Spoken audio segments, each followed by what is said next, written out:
fly. I can't resist, 'cause you have got a hold on me. And all these thoughts, when you are here, you light up the dark sides. To live in the night shine, you take my life and light every side. You fade the dark inside. The living light shines.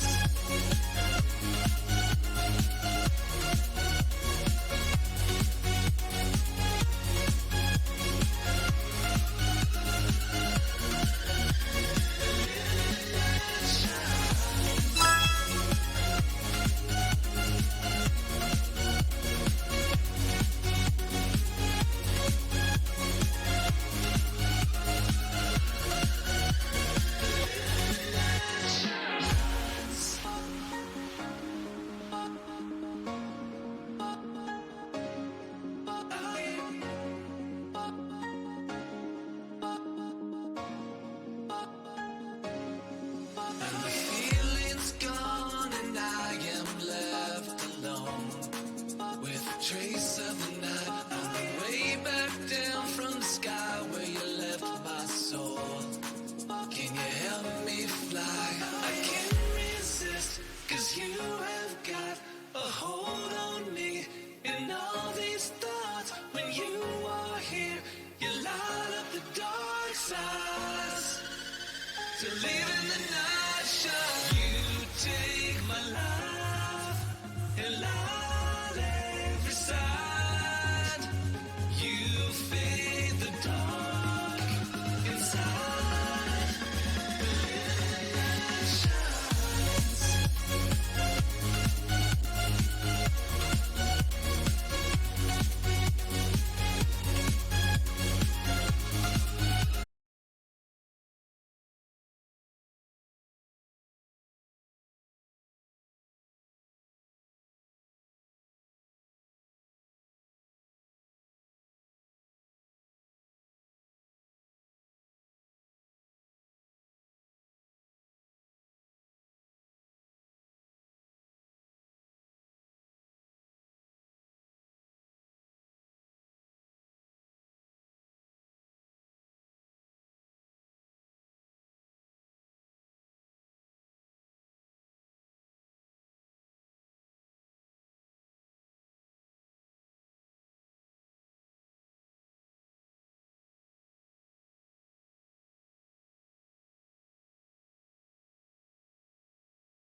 Good evening, good evening, good evening, good evening, good evening, good evening, good evening.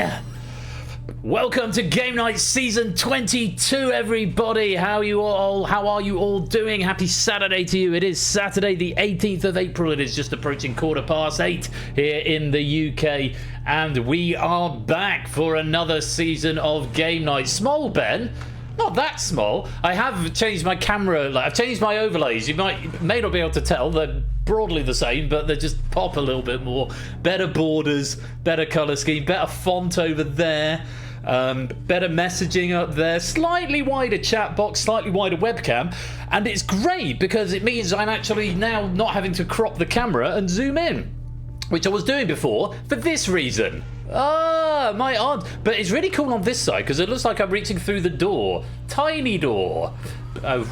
So I reach through the door and grab something. If I reach, I've got nothing there. Let's find a USB pen. Let's go through this door, through the keyhole, and recover. A USB pen. Chase a dog through the door. I don't even have a dog that's going on my desk. Here's a message from our sponsor, JB Henry. Thanks for the questions yesterday. With the Clippers. Thank you for the 100 bits. I look forward to the Clipper emergence in due course. I have just watched it. It is fabulous, if I say so myself. Anya had her hair cut yesterday. My hair is now actually longer than hers, only slightly. But yeah, that's where we're at. How you all doing? Hope you all had a good hiatus, a good break. I have been very, very busy during the off season, and I'll tell you all about it after we've had a message from our sponsor, JR Plays Games. And here's for another season of fun and quiz. Thank you as always for having me less than 3. Less than 3 back at you, JR. Thank you for all you do in these parts, both in the quiz and behind the scenes. Very, very grateful to you, and thank you for the 21-month subscription there. Let me say hello to you all, and then I'll tell you all about what I've been up to. Good evening to Proogs, Dalton, Matt the Sprat, JR, SJ, Alexander the Fluid, Fernando, John J, the Lupine One, Ardenfetch, Stilgar Shapes, Arun, Lewis, Silver Electron, Colin, Bungle, Flyboy, Free Ruckus, Stimpson's Angle, Vertigo. Good evening, Fluffy Bunny and Natter, Shadowmane and Score Count, Silent Marine and Clive, CJ and 2, AB Me, JB, Cola, Prey, Graham, Ice Tim, Puzzle Dan, and anyone else who is lurking, loitering and lingering in the chat. You're all most welcome to be here. Thank you so much for coming back for another season of Game Night, and my goodness gracious me, it's been a very eventful off-season, I have to say. And I will tell you all about it once we've had a message from our sponsor, BC 2014.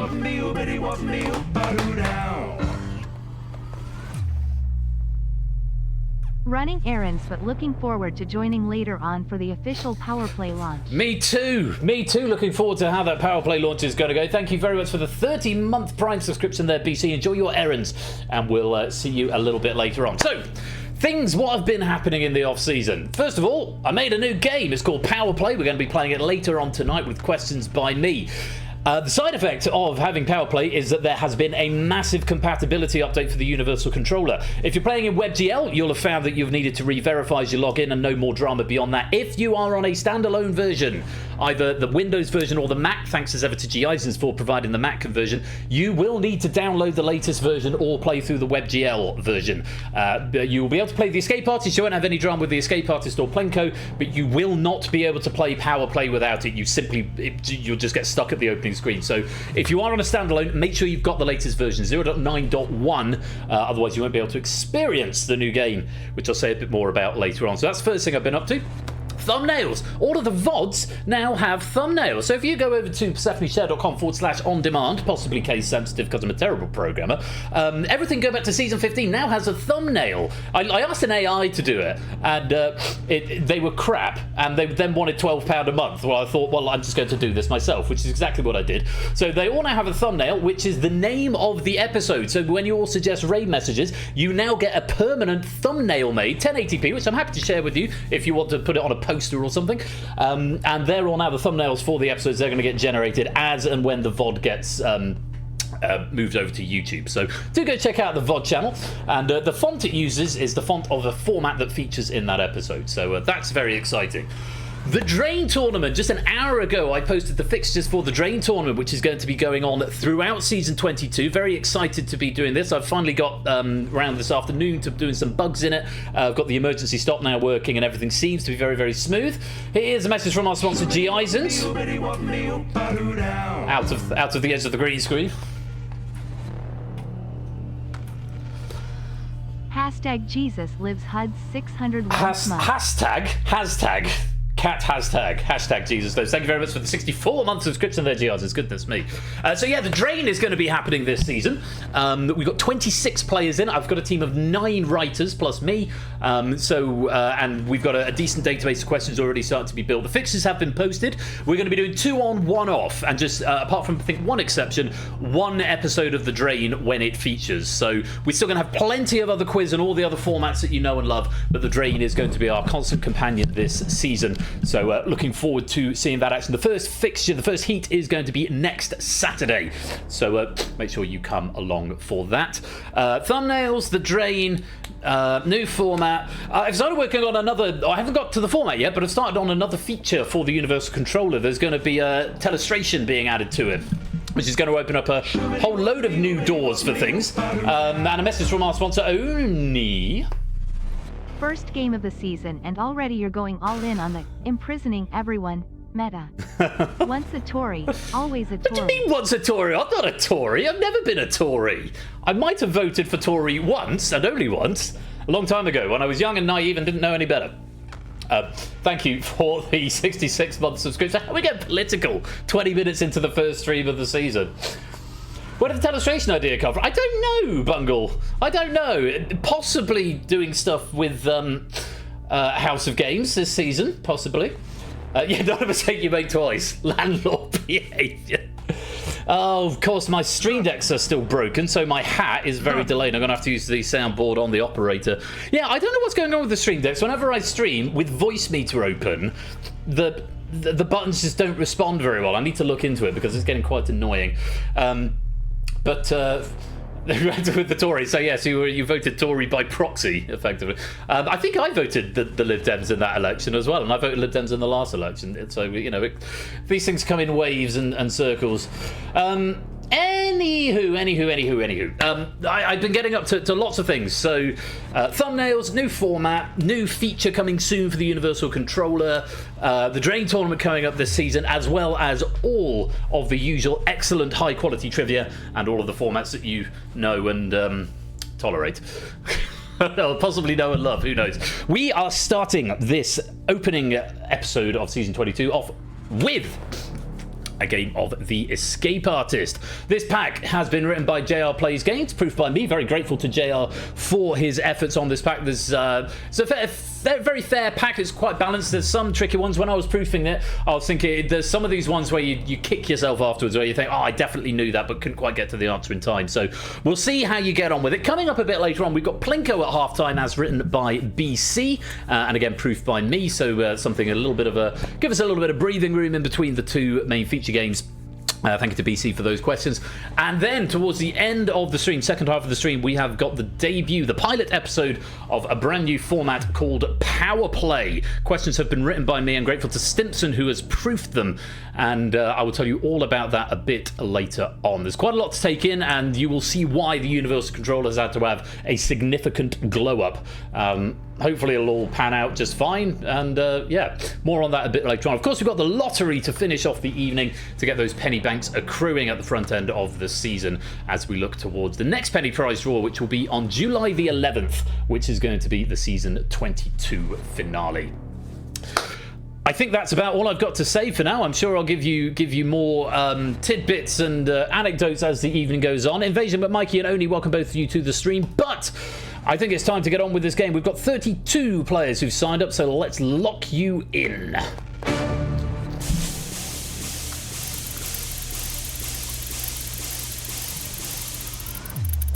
Fluffy, Apodo, what's that name? Alexander the Her, Nando, Score, Flyboy, Iceman Prudes, Graham Vertigo, CJ Matt, Chico Marks, Stitzer's Angle, Bungle, Shadow, Natter, AB Me, Ralph, Toot, G. Eisen, Silver Electron, Dalton Fett, Colin, Free Ruckus, Puzzle Artist, Cola, Prey, Clive, Shapes, and Stilgar. Welcome to all of you. You are locked in. Only one of you can become the escape artist. I miss this gang. It's so good to be back. I've had a lovely time off, but I'm glad to be back here, and I hope you are ready for some quiz. This pack has been written by JR, proofed by me. It is the escape artist, aka Quiz Prison.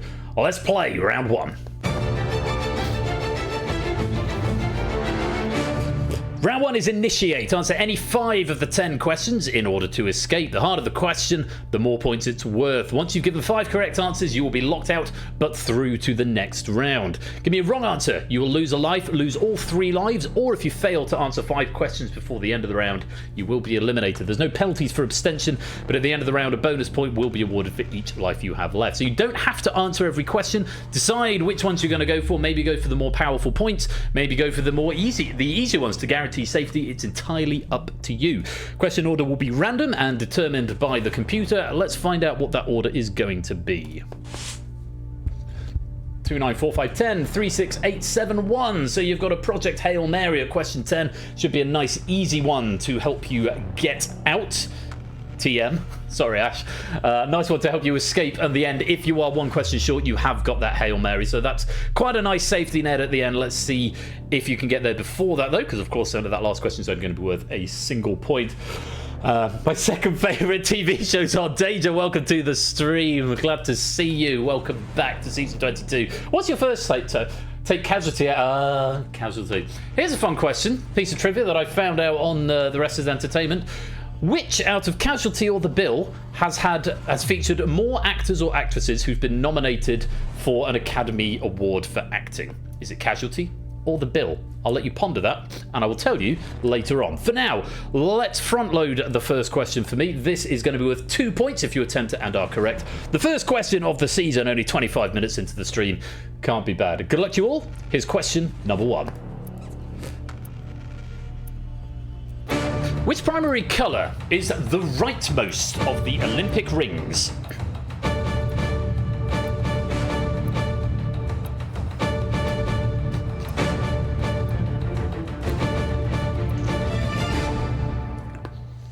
And 20 attempting that, 12 abstaining. The correct answer, if you know your primary colours, it's 1 in 3, possibly 1 in 4 if you're including colours of light, but it's red.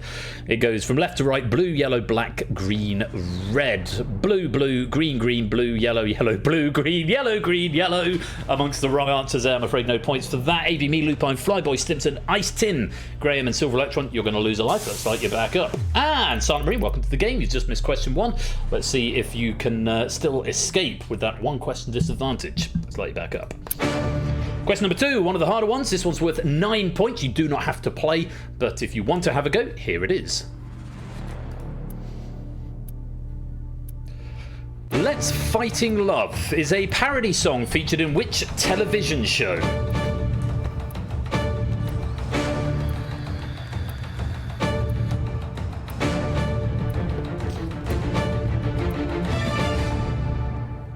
And that's time just 7 attempting that question, and I can tell you all 7 players were correct. It was South Park, and all of them on the middle row. That's very pleasing, isn't it? Yeah, intended as a parody of Japanglish anime theme songs such as Dragon Ball Z. The lyrics were sung, of course, by Trey Parker.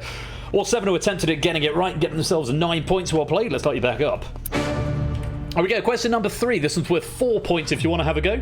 Take a look.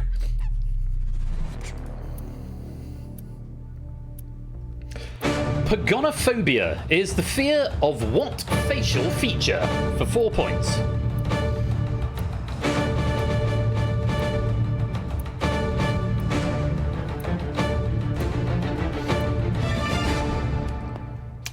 (22) attempting that one. Not all of them correct this time. The correct answer was beards. We did also accept facial hair or any variations thereupon. Note from JR, I'm not that scary, am I? Well, to pagonophobes, you definitely would be. Margaret Thatcher, probably the most famous pagonophobe, famous for being famously wouldn't let any bearded men in her cabinet. She also famously bankrupted this country. Eventually, probably. I don't know. Let's not make it political. But yes, the fear of beards, as Bill Bailey said. I don't know if that's a fear of men with beards, or indeed women with beards, or just a giant beard is going to rock up and turn up at your office and set light to all of your receipts for the financial year. I know I am. But yes, pagonophobia is the fear of beards. Wrong answers there include dimples, nose, eyebrows, noses, and various other forms of nose. Dalton, G. Eisens, Lupine, Fett, Stimson, Score, Natter, Prey, Puzzle Dan, and Silver Electron. You're about to lose a life for everyone else. Let's light you back up. Right, we've got some colours. Lupine, Stimson, Silver Electron, you're on your last life. One more incorrect answer, you will be summarily eliminated from the game, though of course there is a background game if you want to continue playing for bonus pennies and for the joy of quiz. Just those 3 to report on for now. Let's go on to question number 4. This is worth 5 points. If you would like to attempt it, here it is. In technology, for what does the acronym IoT stand? My bad for not catching that that's actually an initialism, not an acronym. Good luck, have fun, protect your balls. We watched Good Luck, Have Fun, Don't Die last week, actually. Last week, the week before. Really good. Really enjoyed it. Yes, it's an initialism, not an acronym. I can only apologise. In technology, for what does the acronym IoT stand? For 5 points, the correct answer is Internet of Things. You thought it was asked for what the T stood for? Yeah, I've got 2 players who just gave me things. Do I want to feel generous? I mean, it's sort of implied. Do I allow it? It's the first it's the first episode of the season. I think you probably did know that, Colin and Lupine as well. I am going to allow it. JR's going to say give it. Yeah, IoT, Internet of this, the Internet of Things. This is when like your microwave and your fridge and your sandwich toaster and your air fryer can be connected to the internet. It's called the Internet of Things. Are the wrong answers? Institute of Technology. And 2 players going for Institute of Technology. I don't think that's a. I don't think that's a thing. I don't think that's a thing, Institute of Technology. MIT, Massachusetts Institute of Technology would be, but IoT in technology wouldn't...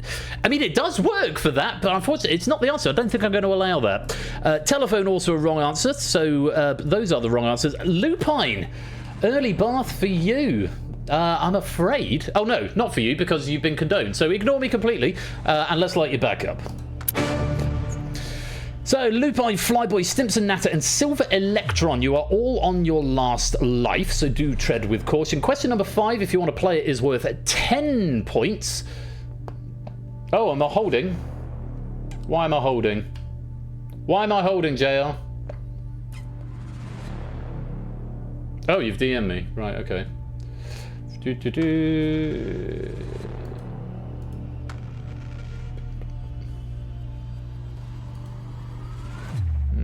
Let me have a look.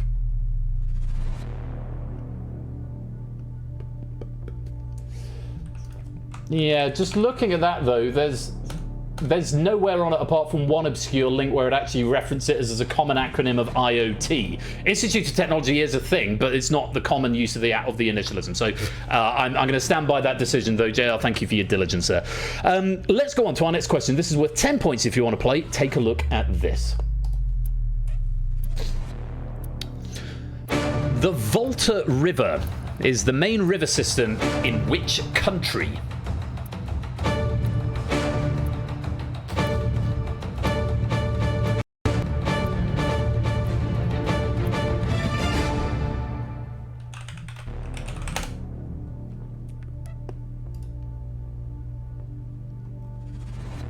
Okay, we may have another one that we need to just double check.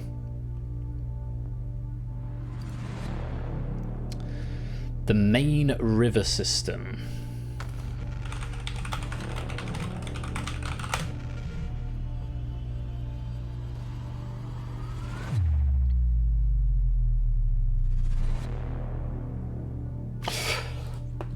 Okay, yeah, we've got another one that we need to we might need to do some condoning on. So I've got quite a few players who are getting the right, well, a right answer, but not the answer we've got on the card here. The Volta River is the main river. Don't worry about it, Joe. These things happen. It's a main. And to be fair, I should have caught it in proofing. The main river system, which country? The correct answer we have on the card is Ghana. However, a quick Google, based on the fact that 3 of the answers that came in were Burkina Faso. 3 players said that: Free Ruckus, Arun, and Alexander the Huh. I am going to allow that because it is also the main river system in Burkina Faso. It's certainly not, though, Russia, Hungary, Brazil, Latvia, Serbia, Italy, or Zambia, so we cannot accept those. So it does mean we've got 2 players due for elimination. Flyboy and Natter, you're either out of points, or I'm afraid there are not enough questions left for you to hit that target. I'm afraid it is the end of the road, and it's lights out. Okay, Alexander the Hurt and Fluffy Bunny, you are 1 away from escaping. Graham, you require all remaining questions in order to hit the target. And AB Me, Lupine, Stimpson score Prey, Graham, Puzzle Dan, and Silver Electron, you are on your last life. So, do tread with caution. Let's go on to question number 6. This is worth 3 points if you want to have a go at it. It should be one of the easy ones. Take a look. The final movement of Beethoven's Symphony No. 9, adopted as the Anthem of Europe. More commonly known by what name?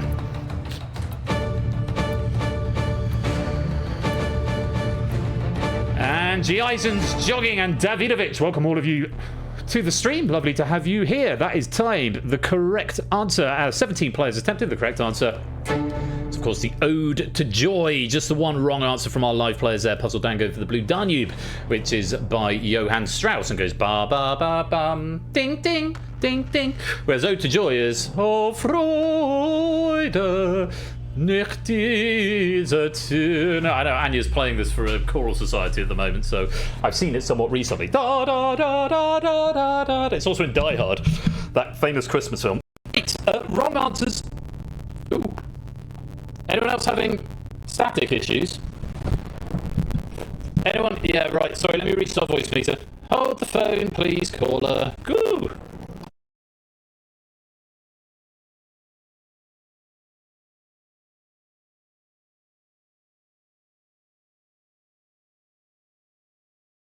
Restart Voicemeeter. Hopefully we're all better now. I'm back in the room. It's all good. First one of the season. I just got to be, you know. Yeah, I know, because I killed Voicemeeter. I was expecting there to be no sound. Right, Graham, Dan, I'm very sorry, but it's the end of the road and it's lights out. I regret not having the captions of it. Yeah, captions should be working now. Right, Shapes, Matt, Proogs, Alexander, Fluffy, and Toot, you're one away. Colin, CJ, Prey, Silver Electron, and Silent Marine, you need all four. AB, Me, Lupine, Simpson, Score, Prey, and Silver Electron, you're on your last life. Let's go to question number 7. This is worth 6 points. If you want to attempt it, take a look at this. In 1987, who became the first woman to be inducted into the Rock and Roll Hall of Fame?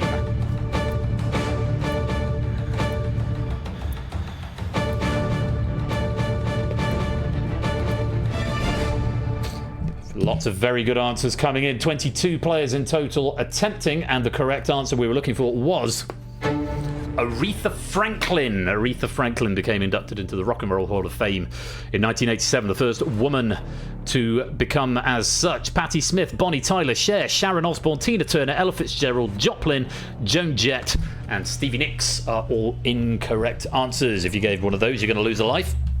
Shapes and Toot, very well done. You've escaped to round 2.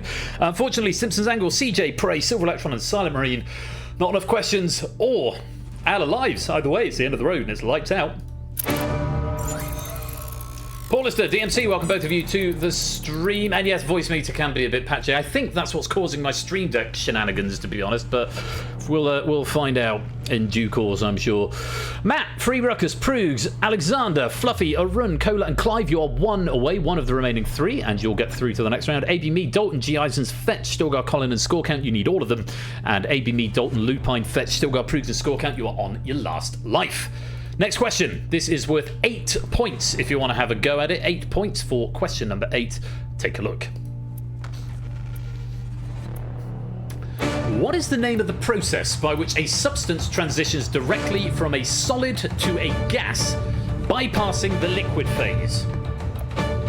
Liquid state.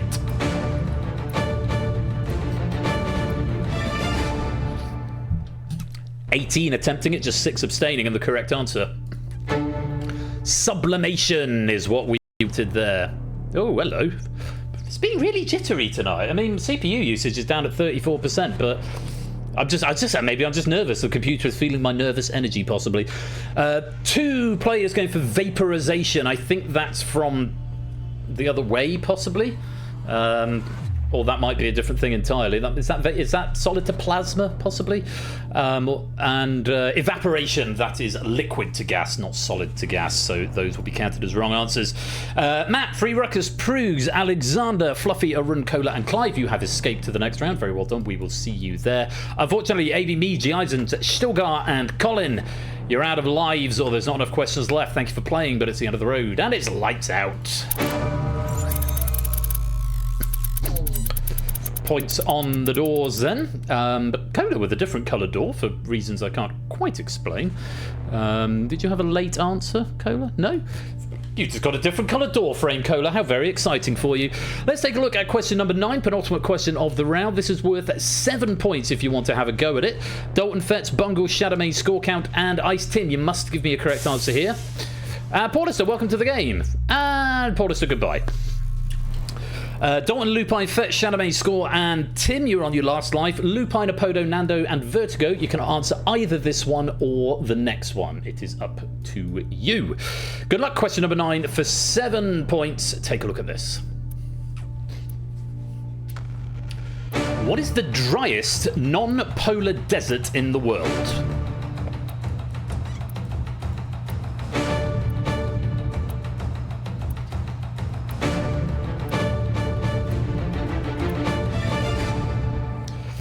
8 players attempting it, and the correct answer was the Atacama. The Atacama Desert. Average rainfall is about 15 millimeters per year, with some weather stations never having received any rainfall at all. Wrong answers there. The Sahara, the Gobi, the Namibian Sahara, all of those incorrect, unfortunately. Nando, you are due for escape. Very well done. We'll see you in the next round. Unfortunately for Dalton Fetz, Shadowmain and Scorecow just running short, unfortunately. It is the end of the road, and it's lights out. Nando putting some points on the door, up to 30 points with one question left. Lupine, Apodo, Bungle, Vertigo, and Ice. Tim, you've got to get this one right, but blissfully it's only worth 1 point, so odds are in your favour.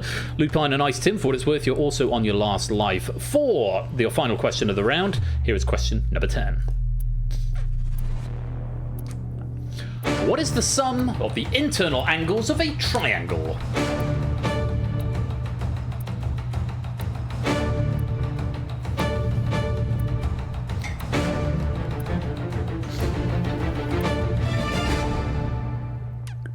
I'm afraid I'm going to have to do some uncondoning. One condone in the behind-the-scenes game, because it looks like there's a line break has snuck in for Colin, and it's also condoned one of the answers, which is incorrect, unfortunately. The correct answer we were after was 180 degrees. Bungle going for 3560, which is not the answer. Colin, where are you in the behind-the-scenes game? It's Mike, you was wrong, but you said 180. I think you had a return character there, so I'll give you that point. I'm afraid, Lupine, I need to uncondone you, because you said 360 degrees. Degrees was one of the key words on the thing, on the alternatives. Oh, and it's actually the main answer as well.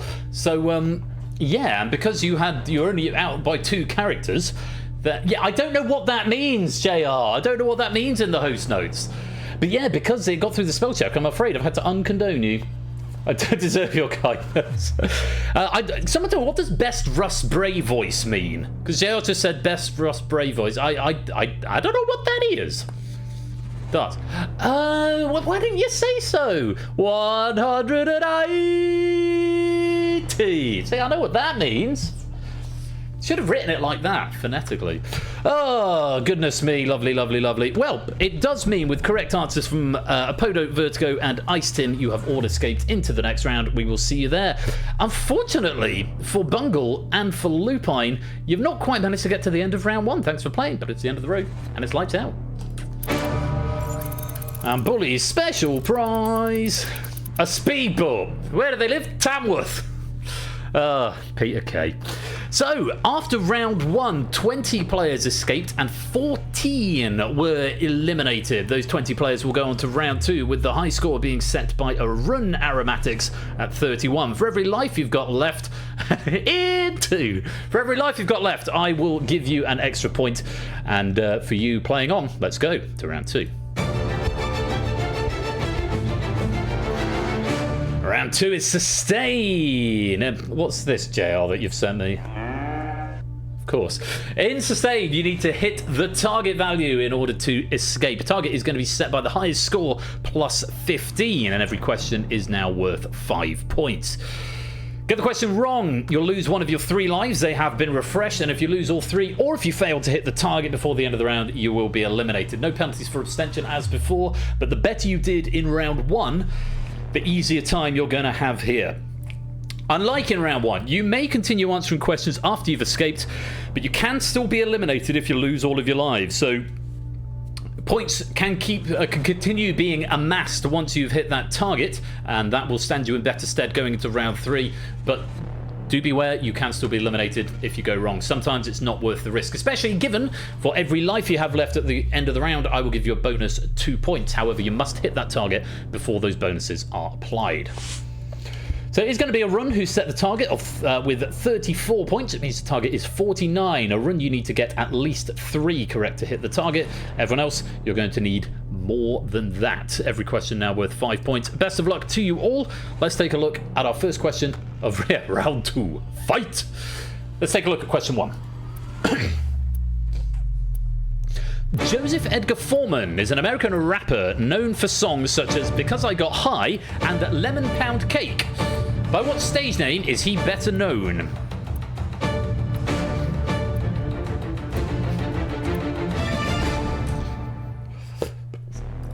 Time up, and the correct answer. Afro-Man. 8 players attempted, 6 abstained. Afro-Man. Yeah, Lemon Pound Cake was written as part of an album protesting a raid by Adams County sheriffs in 2022.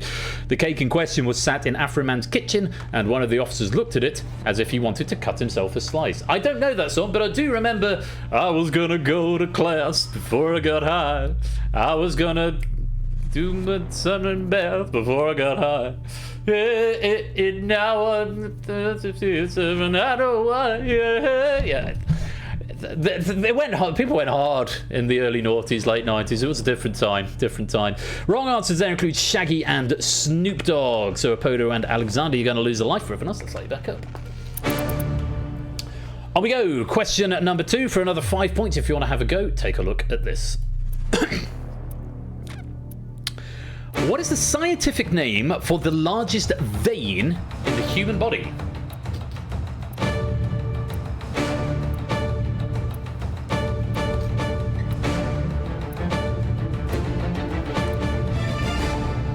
And that's time. 9 attempted, 5 abstained. Remember, you don't have to play, and if you do lose all your lives, you will be eliminated. The correct answer? The inferior vena cava. We did allow just vena cava on its own because the vena cava is technically 2 veins. The superior vena cava is the upper of the 2, and the inferior is the lower, although the inferior one is actually bigger. Both bring the oxygenated blood from the body back to the heart. So very well done to Apodo, Vertigo, Nando, Arun, Fluffy, and Cola for getting that one right. Wrong answers include aorta, artery, and aorta. Ice Tim, Clive, and Proves. You're going to lose a life. Let's say you back up. Song is older than I am. Oh my god. Oh, because I'm 1,000 years old. Right, let's go on. Arun, you're 1 away. You did set the target, and you're now 1 away from escaping. Let's see if you can get it on this next question. Question number 3 for 5 points. Take a look. Crumbles to dust. Seville oranges, also known as bitter oranges, are traditionally used to make which preserve?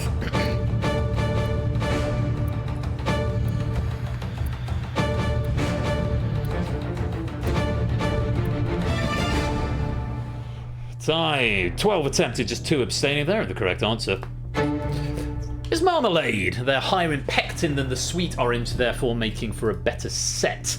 And you typically put marmalade on toast. I had marmalade once in my life. So I went to see my nan in Reading, and my nan didn't have enough bedrooms because I'm one of 4 kids. So I went to stay with Mary Murphy, who lived about 6 doors down, and she gave me marmalade on toast for breakfast. Also, the only time I've ever watched Tarrant on TV. There you go, something you didn't know yesterday. Marmalade was the right answer. Everyone who attempted it getting it right, and Arun, you are our first player to escape into round 3. Let's let you back up. Door going green, so you have escaped a room, but you can continue to increase that score by answering questions. You are not locked out. For everybody else, nothing else to report at this stage, so let's play on to question number 4 for another 5 points. No, that was the night before, Proogs. Tarrant on TV. Which Italian scientist invented the electric battery in 1799?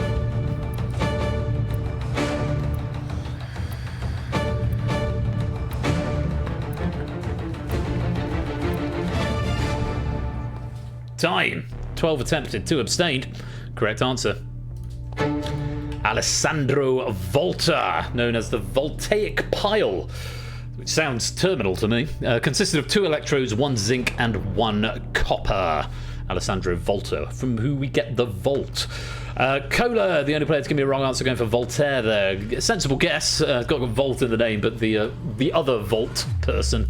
You're going to lose a life for everyone else. Very well done, 5 points. Let's let you back up. Nando, Matt Spratt, Fluffy Bunny, Toot, you are 1 away from escaping, so be prepared for the next question. It's worth another 5 points. Take a look at this. Which country's flag features a Sinhalese lion holding a sword in its right paw?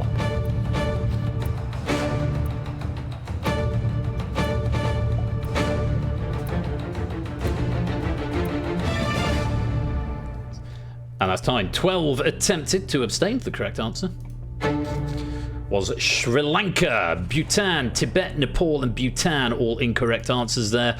And Nando and Toot, very well done. You have hit the target. You have escaped and are through to the next round. Let's light you back up. Okay, Vertigo, Matt, Fluffy and Cola, one more question. We'll get you to that target. Prugs and Clive, you're on your last life, so tread with caution. And if your door is green, you've already got the target, but keep answering to maximise those points going into the next round. Let's take a look at our next question. Question number 6 for another 5 points. Have a look at this. Kanto, Unova and Galar are regions in which video game franchise?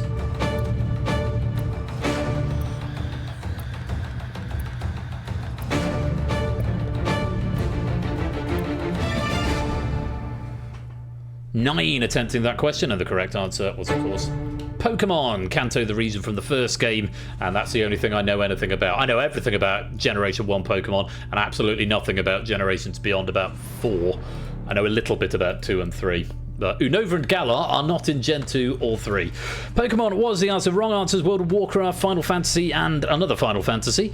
All of those incorrect. Vertigo and Matt the Sprat, very well done. You have escaped into the next round. Prugs, unfortunately, I think you're either out of lives. What does it say? Yes, you were on your last life, and it was a wrong answer. I'm afraid it's the end of the road, and it's lights out. On a Pokemon question of all things, Prugs. Know how much you love Pokemon. Apodo, Fluffy, Cola and Clive, one away from escaping. Fluffy and Clive on your last life. Let's take a look at our next question. Question number 7, worth another 5 points. Take a look at this. Founded in 1945, which organisation has 6 official languages? English, French, Spanish, Russian, Chinese and Arabic.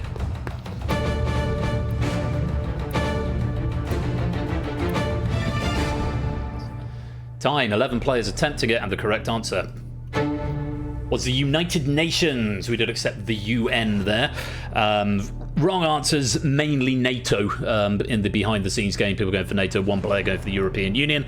And it does mean everyone who attempted at getting it right, Apodo, Fluffy, Cola and Clive, you've all escaped into the next round. Well played, let's light you back up.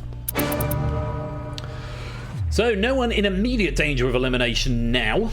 Though, Clive, I believe you're still on your last life, even though you've escaped, but for some reason it doesn't log it for me anymore. But bear that in mind. Shapes, Free Ruckus, Alexander, you are one away from escaping any one of the next 3. We'll see you safely through to the next round. Let's take a look at the next question, question number 8. Which Japanese word that literally translates to wave person is used to refer to a masterless samurai?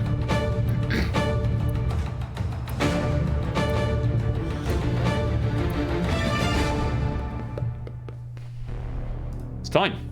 8 players attempting, and the correct answer was Ronin. It's just about managed to get that diacritic through on broadcast. It hasn't managed it in the operator, which means it hasn't managed it in the Unicon either. If it shows you Ronin, you'll probably just have a nice square there, but we did accept it without the diacritic.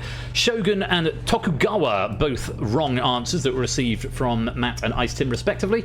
It does mean Free Ruckus and Alexander, you have escaped into the next round, providing you can keep at least 1 life by the end of question 10. Well played. Let's light you back up.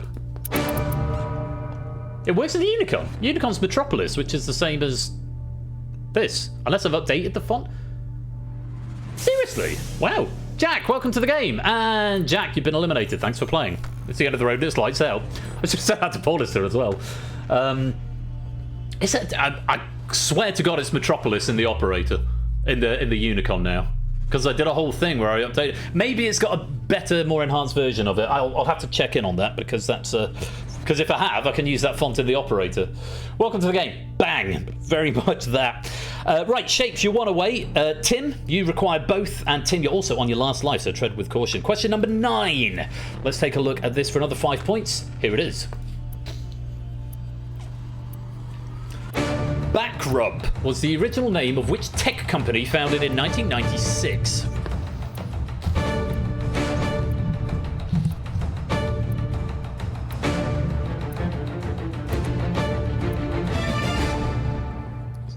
Eight players attempting it. The correct answer was Google. And JR just says ... That with an exclamation mark. Yeah, initially named Backrub in Sergey Brin and Larry Page's research project due to how it handled backtracking links as a measure of how relevant and popular a page was. And then they decided Google was probably a much better name for it. Everyone who attempted that getting that one right. It means shapes. You are due for escape, but Tim not attempting that, and you did need to give me a correct answer there. Unfortunately, it does mean it is the end of the road as lights out.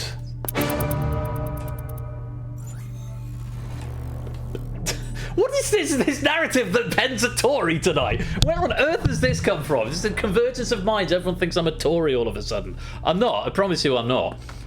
Their party leader's surname is literally Bad Enoch. I mean, do you get any more right-wing than that? Right, nothing to report after that question. Everyone who is still in has already escaped, so we're just using this as a potential opportunity to increase your points. But remember, if you're on your last life, then it will eliminate you if you give me a wrong answer. Very best of luck to you all. Here is question number 10. What holiday is celebrated in Canada on the second Monday in October?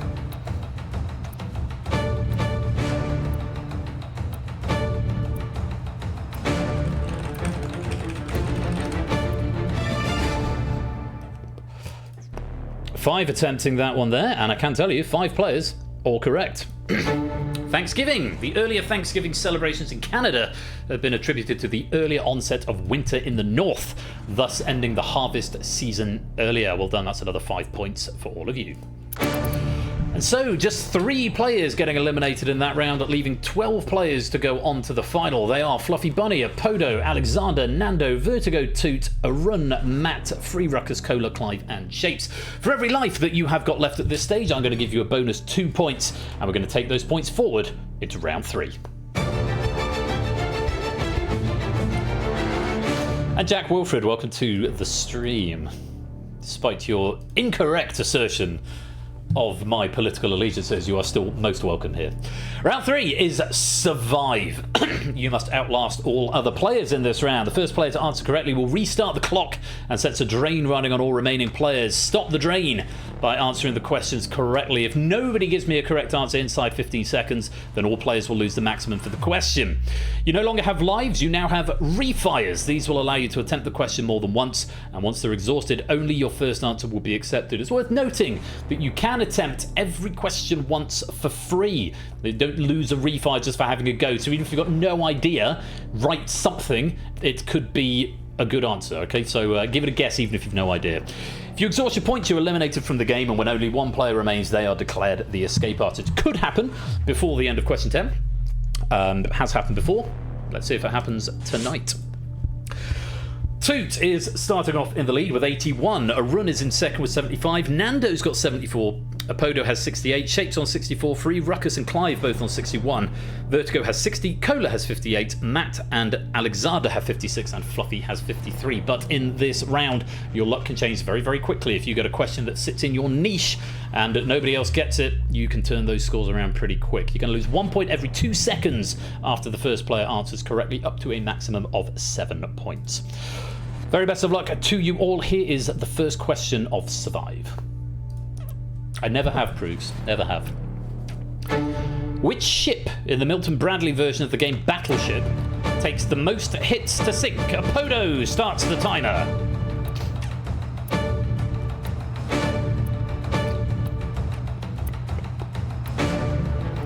Refires available if you want to use them. You do not have to. 11 attempted, 1 abstained, and the correct answer was the Carrier. We also accepted Aircraft Carrier. Yes, unsurprisingly, the game Battleship.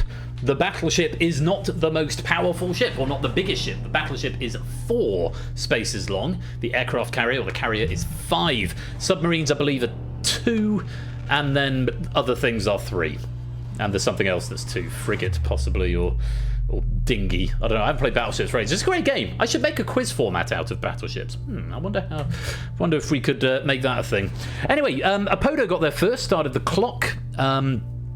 Nando getting there on a refire, going for Battleship first. Cruiser's another one. Vertigo got that. Wasn't the right answer, but that's one of the other ones there. Alexander going for 5-cell ship, which is technically correct. It is 5 cells long, but it's not the name of the ship, so we can't have that. And the rest are a combination of Aircraft Carrier and Battleship. Very well played. Let's light you back up. Toot retains his lead, but the gap closes significantly. 74 to Nando and Arun's 73. So 2 players just a point behind the lead there. Apodo sticks to 68. Ruckus on 60. Shapes 57. Cola 56. Matt 55. Clive 54. Vertigo 53. My God, that's a lot of consecutive scores. Fluffy on 50. Alexander on 49. Let's go to our next question. Take a look. Called Red Herrings. Very good. Which city officially became the capital of Pennsylvania in 1812? Apodo's got there again. Very well played. And again, Nando got the first answer in and was wrong. That's the second time I think that's happened. Yeah, Nando gets the first answer in and is wrong, and then Apodo starts the timer. 11 attempting, 1 abstaining. Only 4 correct answers coming in total. Nando, Apodo, Toot, and 3 Ruckus. We're after Harrisburg, not Pittsburgh. A lot of players going for Pittsburgh there. Boston, Pittsburgh, Philadelphia. All of them incorrect. It was Harrisburg that is the state capital of Pennsylvania. Well done to Apodo, starting the clock, retaining a score of 68, and everyone else who isn't Nando, Toot, and 3 Ruckus getting that one wrong. Well played. Let's light back up. One more question at this drain rate. Nando has the joint lead with Toot now, both on 73. Apodo, sticking with his 68, is in a de facto second. Arun has 66. Free Ruckus on 60. Shapes on 50. Cola 49. Matt 48. Clive 47. Vertigo 46. Fluffy 43. Alexander 42. As we go to question number 3. Take a look at this. A Bonspiel is a tournament for which sport? Shapes has got there. Wrong answers from Apodo and Cola. And from Clive now. Refi is available if you like.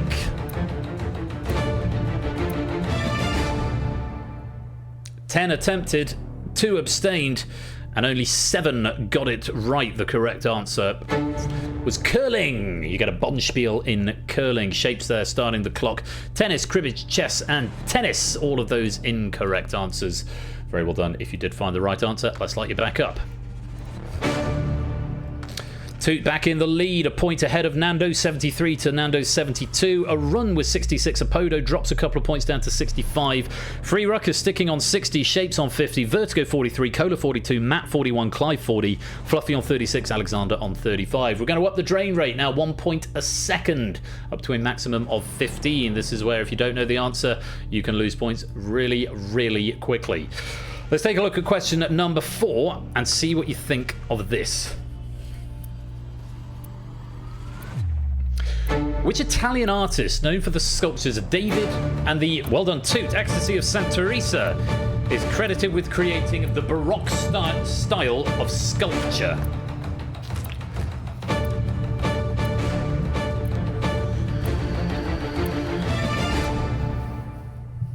And Toot with the turnaround here, starting the clock real quick and watching everyone else flail as the correct answer. All 12 attempted. It was Gian Lorenzo Bernini, and almost every single other player went for Michelangelo, which was not the right answer. Rubens was another answer volunteered. Raphael, Da Vinci, and Donatello. Let's go through all the turtles there. No, well, yeah, even Leonardo was there. Leonardo, Donatello, Raphael, and yeah, because all of the turtles accounted for. None of them was the right answer.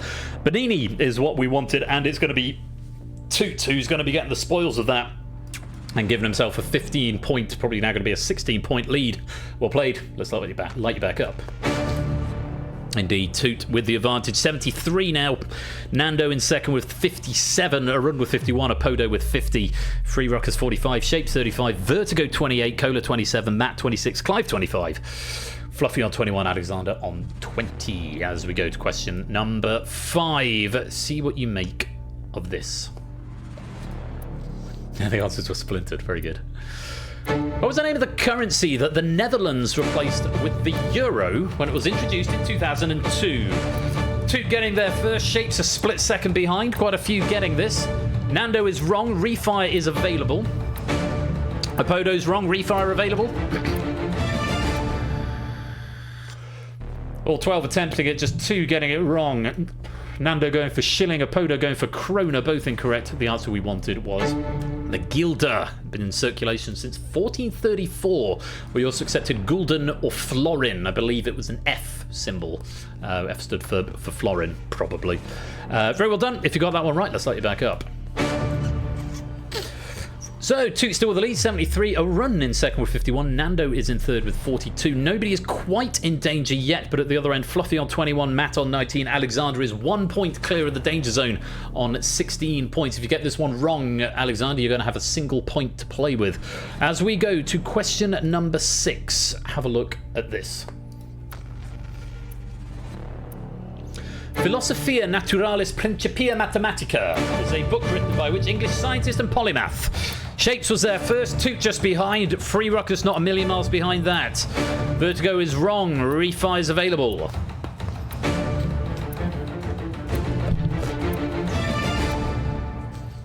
Ten attempted, 2 abstained. Correct answer. What's Sir Isaac Newton? It comes up in We Watched the Man Who Knew Infinity a couple of weeks back, and it comes up in that. Yes, Philosophia Naturalis Principia Mathematica, which is not to be confused with... is it Ludwig Göransson? Not Göransson, he's a composer. Wittgenstein. Wittgenstein, who wrote a book with a similar title. But it was Isaac Newton, and in that book he expounds Newton's laws of motion and his law of universal gravitation. It's absolutely riveting stuff, I can tell you. Shapes starting the clock there. Most players getting it right. Just the one wrong answer from Vertigo and a couple of abstentions. Let's light you back up. Okay, we've got some players in peril as we increase the drain... No, we don't increase the drain rate. Drain rate's the same. Shut up, Ben. But Vertigo, Matt the Sprat, and Alexander, your doors have gone red. You are in peril with 4, 6, and 15 points, or 6, 4, and 15 points, respectively. Toot's got the lead with 73, a run in second with 51, Nando with 42. Vertigo, Matt, and Alexander, if you get this one wrong or abstain, you will be eliminated. And for Vertigo and Matt, you're going to have to be pretty snappy as well. Good luck. Here is question number 7. Take a look at this. The first 4 moons of which planet to be discovered are known as the Galilean moons? Shapes has got there. Apodo has gone wrong. Which planet? We're after the name of a planet here. Matt, you're out of points.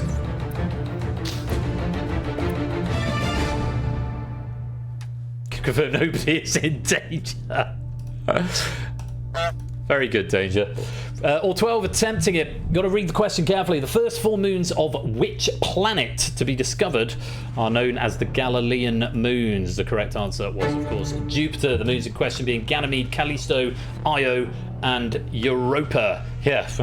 Well, that's... Oh, yeah. Well, that's all right, then. There we go. They were all discovered by Galileo Galilei in 1610 and were thought to be the only 4 moons of Jupiter until Amalthea was discovered in 1892 by Edward Emerson Bernard. Shapes starting the clock there, and Matt, unfortunately, you have hit the bottom. You're out of points and you're out of time. Thank you very much for playing, but it's the end of the road and it's lights out. After a strong start to the round, Apodo is now in peril with 13 points, as is Alexander with 14 and Vertigo with just 2. Toot has the lead with 66, so runs in second with 45. Nando is in third with 42. Yeah, Vertigo, you've got 2 seconds after the first player gets it right, so you'll be best advised to be the first player to get this one right if you can. Best of luck. Here is question number 8. Take a look. Which English Premier League football club was originally founded in 1880 as St Mark's West Gorton, changing their name in 1887 to Ardwick AFC, and then in 1894 to their current name? A run has started the clock.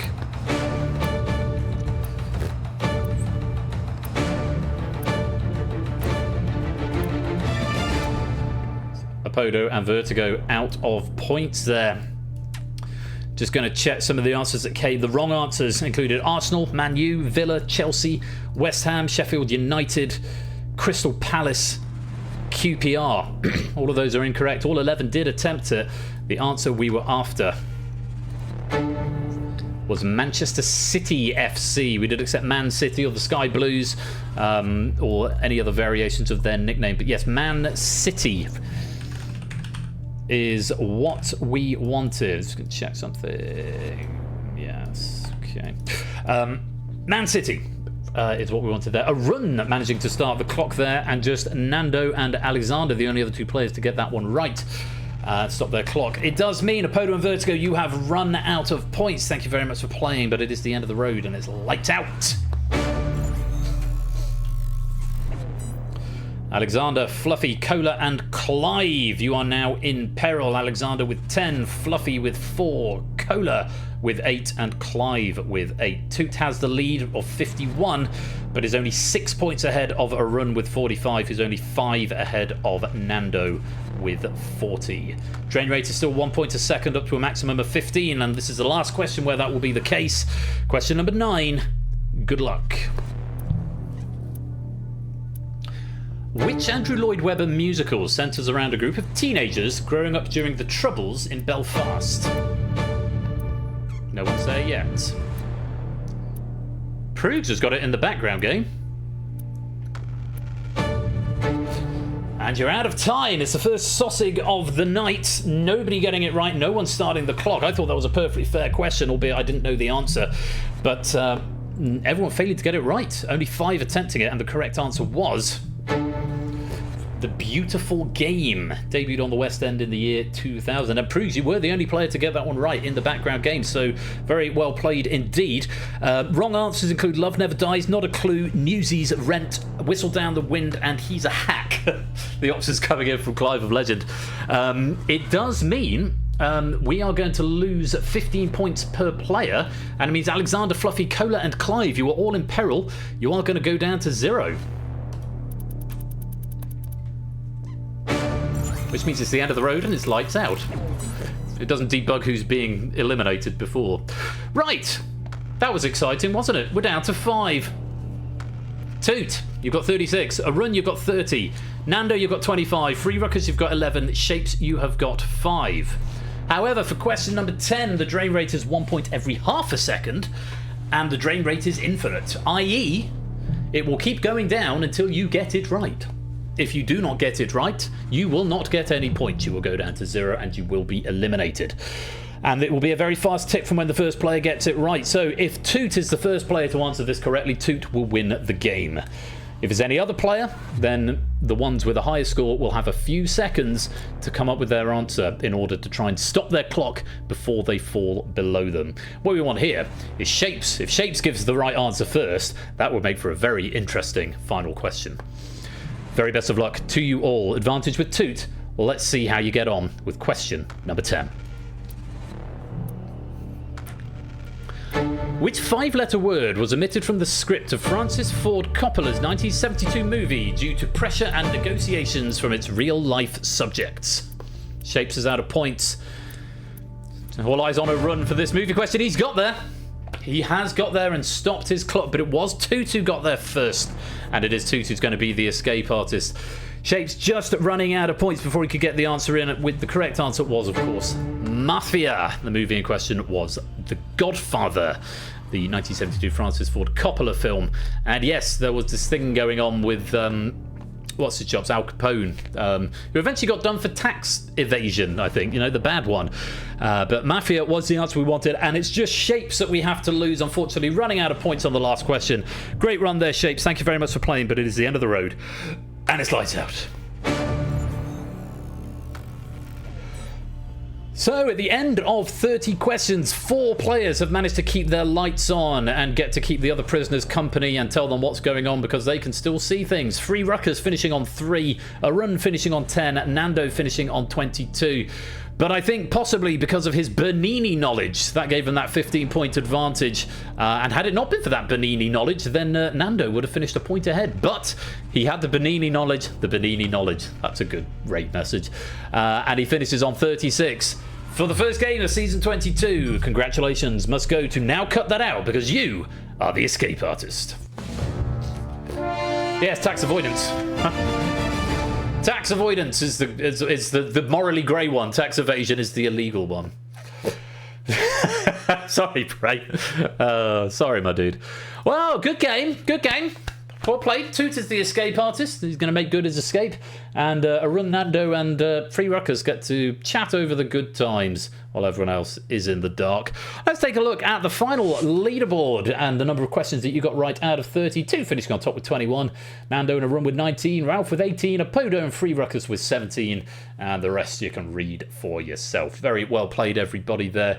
Lovely opening game to the season. And very many thanks as well to JR for a perfectly cromulent and lovely pack of the escape artists there. I thought that was very fair. There were some easier ones, some tougher ones, but there was nothing in there that made me think, oh yeah, that didn't make me think, oh yeah, I know it. So, you know, sometimes you see the answer and think, oh yeah, I did know that, should have got that. There was only one or two where I had no idea what the answer was, but yeah, GG's all, and very many thanks to JR. Right, I'm going to take a break. I'm going to go get some more Prosecco, and when we return, in about 20 minutes time, we're going to be playing PowerPlay. But before all of that, we have got some half-time game to keep you company. It's Plinko the quiz, and it's with questions written by BC. So we'll all have some fun with that. I'll give you a couple of minutes just to go stretch your legs, pop to the loo, get some more drinks if you need to.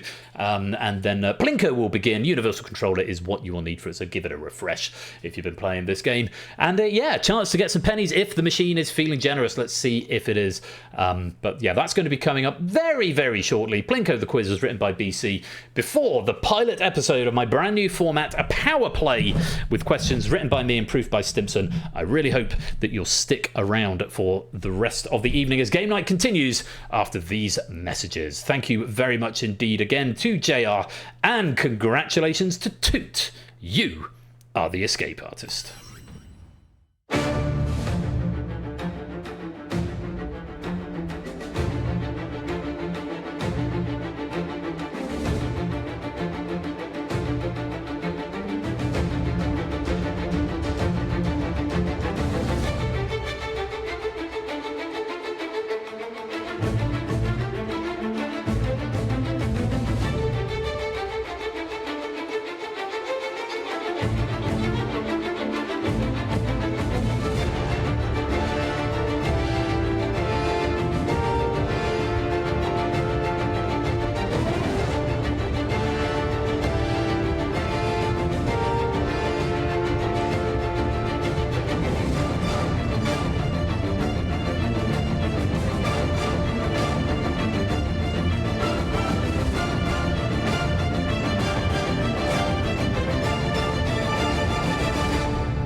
And Epic Galleon BC, welcome both of you to the stream. Let's have some electro swing during the break. I'll put some pennies into the chat.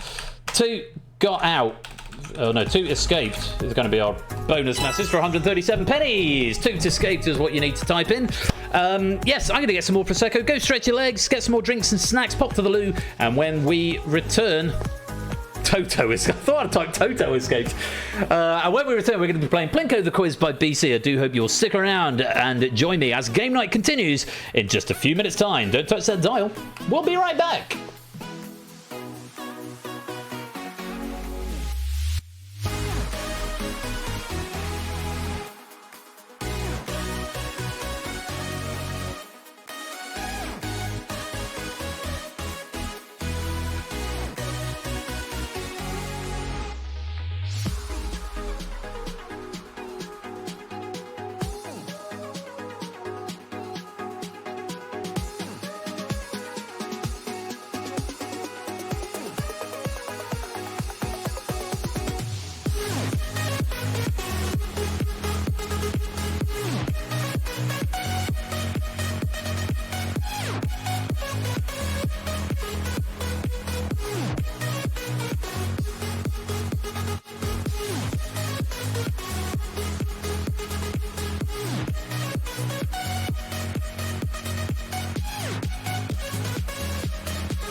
Feeling's gone and I am left alone with a trace of the night on the way back down from the sky where you left my soul.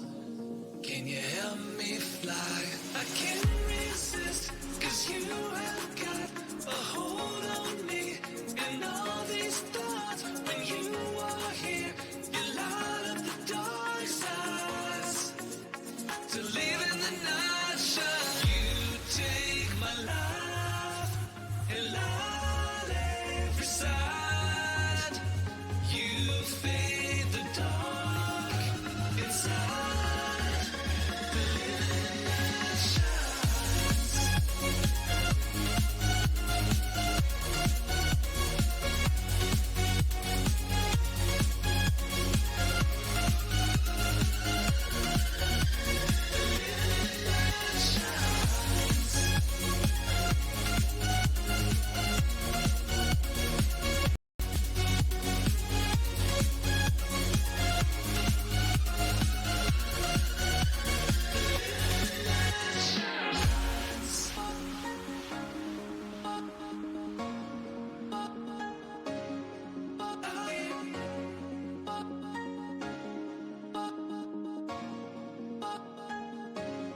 And the feeling's gone and I am left alone with a trace of the night on the way back down from the sky where you left my soul.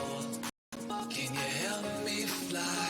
I can't resist, 'cause you have got a hold on me and all these thoughts. When you are here, you light up the dark sides to live in the night shine. You take my life and light every side.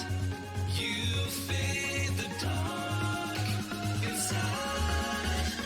The living light shines.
Taken by the words that you say, the voice that carries them has kept me astray.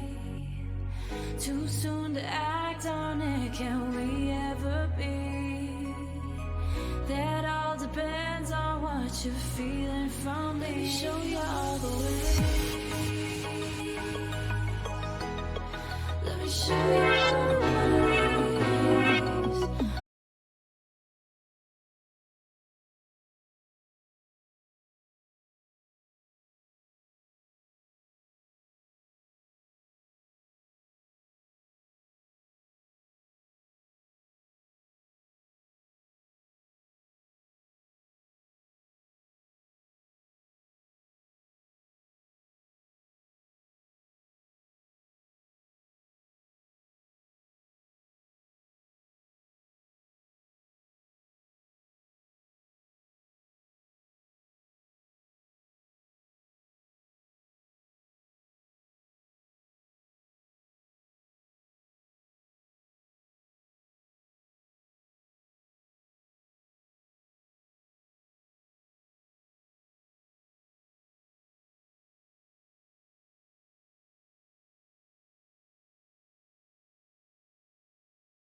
Fruity, fruity, fruity, fruity, fruity, fruity, fruity, fruity, fruity, fruity.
Ring, ring, ring, ring, ding a ding, ring a ding, ring a ding, ring a ding, ring a ding, ring a ding, a ding, a ring, ring, ring, ring a ding.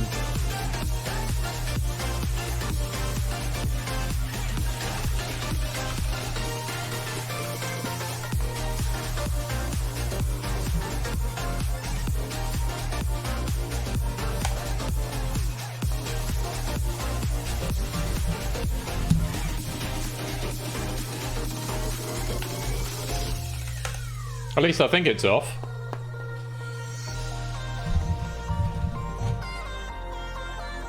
Oh! Is my mic on? Ha!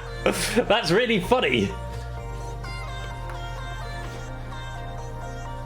Oh, I guess I'll keep talking then. Oh, I need to play a sound effect, don't I? Well, it says it's on. Hi, that's on. It should cut out half.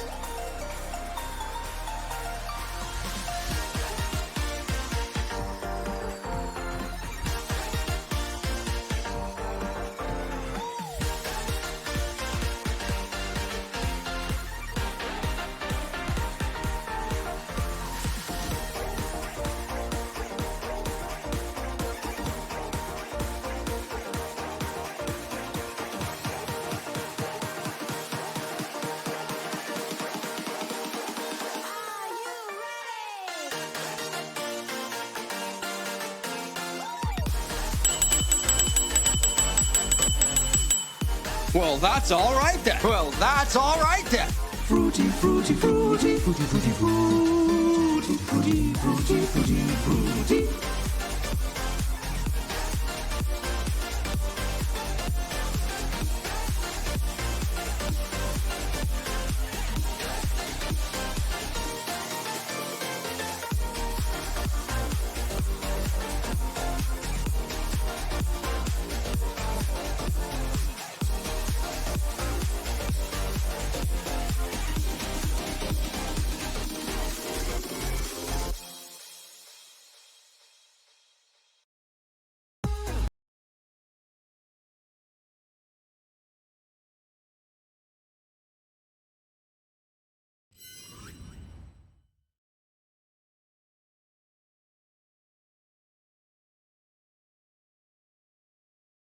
Well, hello again, everybody. Welcome back, and I'll speak through the. This is now not a hot mic. You should be able to hear me. In fact, let me just put large cam on. There we go. You can see me in widescreen. Hello. Yeah, Voicemeeter's doing weird things. I've had to restart it like 3 times tonight because it keeps doing Dalek-y things, and when it does that, apparently it overrides my muted microphone beacon monitor. So that's annoying. Anyway, welcome Maxio, Jerry, Conrad, Lax Spokes, and XL Shallow to the stream. Thank you, XL Shallow, for catching my hot mic and for pointing it out to me. And sorry that I didn't believe you. Now, pilot of PowerPlay is coming up very shortly. I'll do all the continuity over that, but I just want to give you a heads up and a quick reminder that the Universal Controller needs version 0.9.1. If you're playing on WebGL, it will be that already. If you use the standalone version, make sure you have re-downloaded it. If you're on 0.8, you will not be able to play this game, okay? You need 0.9.1. Very many thanks to G. Eisens, as always, for the Mac conversion. So if you are playing standalone, make sure you have got that handy. Now, questions have been written by me. They've been proved by Stimpson's Angle. I will explain everything about the game when we get in, but my advice to you is to log in with the code as soon as it's there, and then click the How to Play button on the front screen. Click the How to Play button first, and then go through them in order. It will become clearer to you, and I just think it's easier if you have a bit of a read in your own time. I will, of course, go through it on stream as well, but just so you want to get in and read the instructions, read everything carefully. I'm not anticipating straps appearing on the broadcast for a minute or two, just while people read, because you won't appear on there until you've made some decisions. But yes, you definitely need the latest version of the Unicon in order to make this work. I'll do the rest of the continuity and so forth when we get into the game, which I'm now going to load. With a sense of nervous anxiety, but also excitement. I hope you like what you see in this game. It's 25 questions long. We did a trial run in Ash's server last week, or this week possibly, and seemed to go down quite well. There have been a couple of changes since then. I don't need test mode, I don't need to skip opening titles, I don't need to skip Powers demo. That's all good. Let's select questions, Royal Flush DEFCON, because it uses the same question model, and all will be well. Right, here we go, pilot time. Looking forward to this, and yeah, like I say, get yourself logged in, start looking through. I will explain things, but I'll do the continuity first. All right, good stuff. Enjoy, and I will see you after the titles.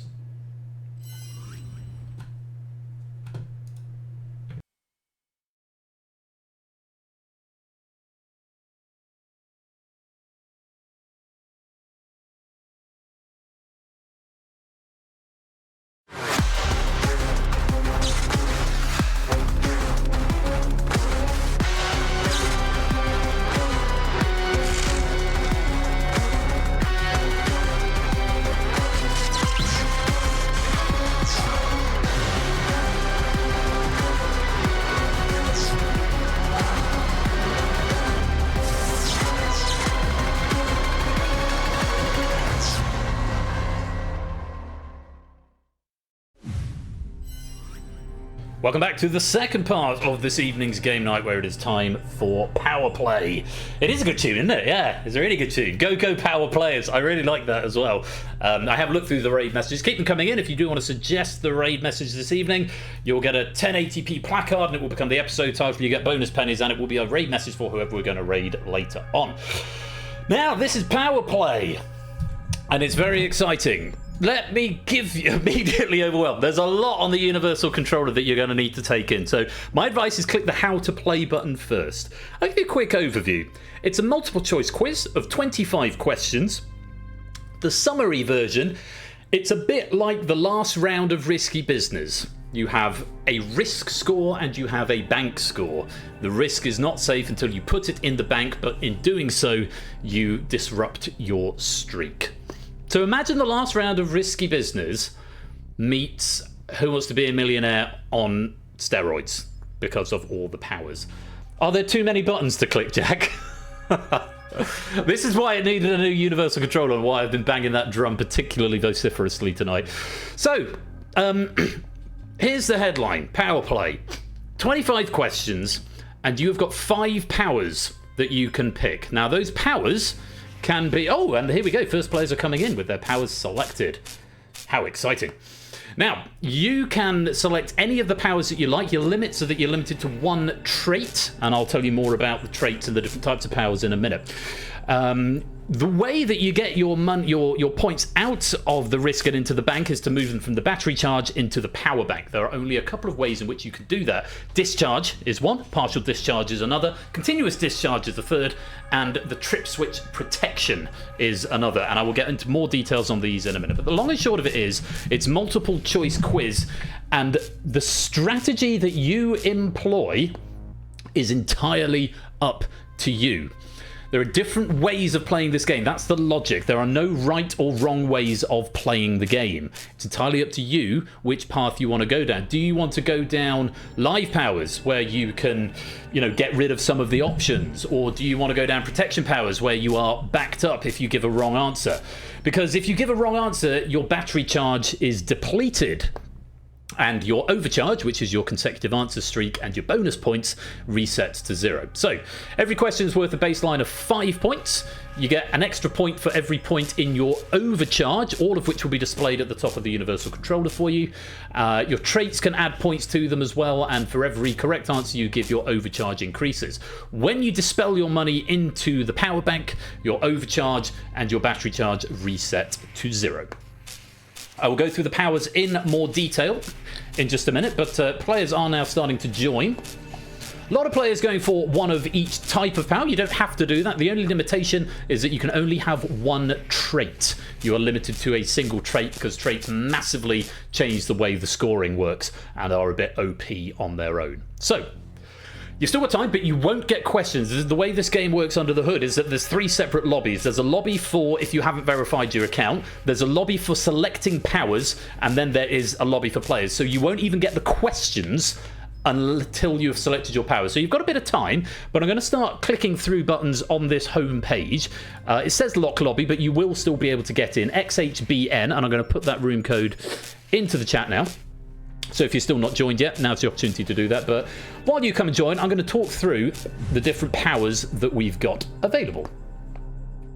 You don't have to click a preset if you don't want to, Vertigo. But if you want to preset, those are just fixed ones that might be useful for you. So let's take a look at the powers that we've got.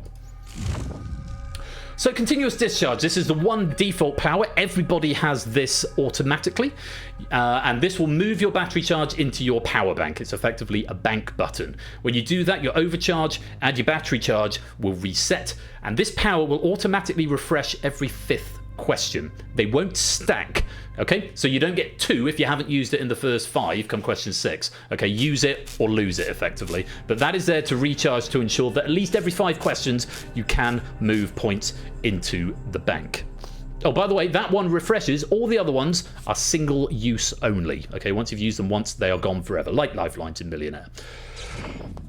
So you've got a choice of 3 preliminary powers if you want to go through. The first one is a regular discharge, which is exactly the same as continuous discharge, but it's single use only. That will only be available if continuous discharge is unavailable. So it's an extra discharge if you think you might need an opportunity to move those points into the bank at some point. But you won't be able to play it if your continuous discharge is available, because you're better off using that one first, because that one refreshes. Hopefully that makes sense.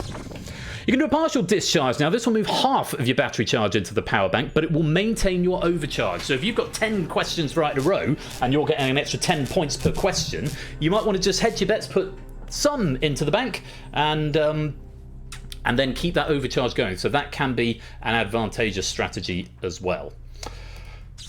Or you can jolt. This is a fairly straightforward one. This will increase the value by 10 points of the next question if you get it right. Straightforward, you get 10 points if you play the jolt and you are correct. Okay, there's 2 phases to answering, by the way. You're shown a category. That is when you would play a preliminary power if you want to. Bear in mind, there is 25 questions. It might be very, very easy to use up all these powers in the first 5. So do think about that, because you don't want to end up in the second half of the game with no powers. Or you might do, who knows. But the question order, the difficulty is random. So maybe that'll happen anyway. But that one will increase your next question's value by 10 points. Yes, you keep your streak, not a cat. On to our live powers. First one is Circuit Breaker. If you play that, it's basically a pass. It will maintain your battery charge and your overcharge, and you don't need to answer the question. But you play that after you've seen the question. If you think, I haven't got a clue, I'm going to pass. Don't want to play that. That's your Circuit Breaker. Well, incidentally, you can get a glossary of the powers you've selected by picking the buttons up in the top left of the Universal Controller. It will give you a reminder of the powers you've selected. Capacitor. You do not need to answer the question. That is basically a hedging your bets that the majority will know it. If 50% or more get the correct answer, you get condoned. If 50% or more are wrong, then it will be treated as a wrong answer. So it's a sort of wisdom of crowds, a sort of like an ask the audience thing, or trust the mob, if you like. The third life power is a filter. Effectively, that's a 50-50. It will remove 2 of the options for you, leaving you with just 2. Bear in mind, you must then pick another option after that. Yes, you've got a continuous one and a regular one, a run, I believe. So that's a 50-50. You cannot activate that if there's less than 5 seconds, or if you try and activate it, I think it becomes unselectable, just because you've got to send a payload back and forth. So bear that in mind. Filter is one you probably want to use earlier on. Right, your protection powers. These are always active, but will automatically trigger if you get a question wrong and you have power in the bank. They won't trip if you don't have any power in the bank, but they will automatically trip and protect you if you give a wrong answer. Relay circuit. If you give a wrong answer, it will send you back the question with the wrong answer removed and give you an option to pick again. Bear in mind, that one will fail to activate if there's less than 3 seconds remaining on the question for the same reasons. Think of that one as a double dip from Who Wants to Be a Millionaire. And if you've got multiple protection powers, which I see a couple of people have, that one activates first. Surge Protector, this is probably the simplest of the lot. If you get it wrong, it protects your score. You don't get another chance to answer the question, but your overcharge and your battery charge will be maintained. This will activate as the second priority, and will activate anytime you are wrong, as long as you have more than 0 in your battery. A shield, if you like. Trip Switch is similar to the battery charge, except instead of just protecting you from that question, it will actually put all of your charge into the power bank.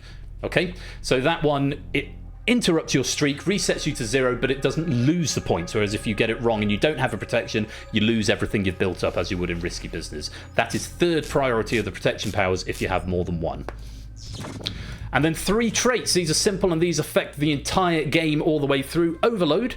For that one, if you play that one, the last 5 questions of the game will be increased in value by 5 points. That's the base. So you get the baseline 5 plus your overcharge plus another 5 if you have overload in the last 5 questions. High voltage. If you have that one, all of your questions will be increased by a single point. So all your questions start at 6 rather than 5. So that's one consistently higher throughout. And you've got a power surge, which is basically a streak bonus. If you get 5 correct answers in a row, you get an extra 10 points. Now, this one will apply even with the reduced overcharge. What that means is if you put your points into the bank, but you were right, it's not reflecting your overcharge, it's reflecting a consecutive streak. So this one still applies even if you bank along the way. It's just counting correct answers. This only breaks your streak if you actually get a question wrong. Okay? So that's an overview of the powers. Quite a lot to take in there. Just on the subject of the questions. The difficulty is random. I wrote it with a difficulty curve, but the game shuffles it automatically. So the first question might be incredibly easy, and the last question might be incredibly hard. We just don't know how it's going to play out. This is sort of the play test of it, but there is a good mixture of easy and hard. The 2 phases to answering. First of all,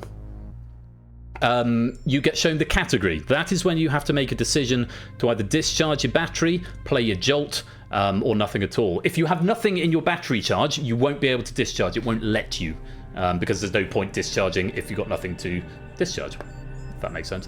So category first. You've got 10 seconds to decide on the category, and then you've got 15 seconds on the multiple choice questions. There's a lot to take in there. I do appreciate that. So I look forward to hearing back from you, and I think once we've had a few games of it, it'll start to make sense. But on the surface of it, it's a quiz with lifelines that you pick. Okay, move your points from your battery charge into your bank. Good luck to you all. These questions have been written by me. I'm very grateful to Stimpsonzangle for proofing them as well, and Not a Cat. Welcome to the stream. And yes, I think it will take a little while for people to get the hang of it. Let's go to our first category. It's video game adaptations. So no one's going to be able to discharge at this point, but 1 or 2 of you might be able to play a jolt if you think this is a question for a jolt. 10 seconds on video game adaptations.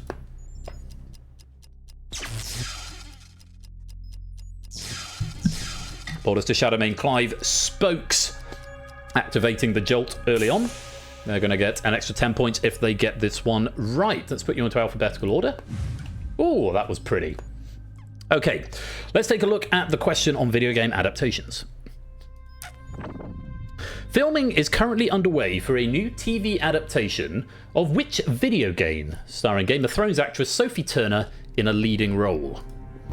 Is it Horizon Zero Dawn, Resident Evil, Tomb Raider, or The Last of Us? 15 seconds.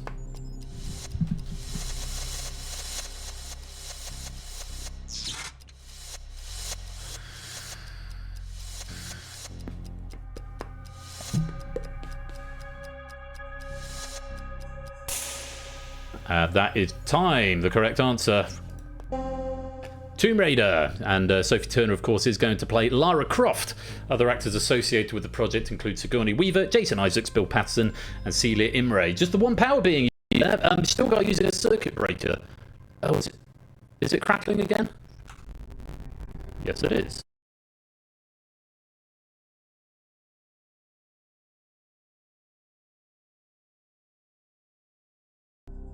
No idea why I'm having to keep restarting Voicemeeter, but there it is. Yeah, still got an interesting decision to use your circuit breaker there, because you're passing on the question using up that power, but you've got no battery charge. So yeah, that seems an interesting decision, but that power is going to be lost. But no, circuit breaker isn't automatic. You have to pass it. Yeah. Anyway, let's reorder the board. That's a very loud buzz with this many players in. Some players were 6, some players were 5. Everybody who had the jolt there, I'm afraid, getting it wrong. Paulus to Shadowmane, Clive, and Spokes. I believe you all got it wrong. Yeah, which is a shame. Where's the button? I need to press the button. There it is. What a shame. What a shame. But there it is, and that's the end of the question. So, if you've got 6 or 5 points in your battery charge, now's the time to decide whether you want to discharge it now or wait a little bit longer. Your next category is US Sport. 10 seconds to make a decision. Time starts now.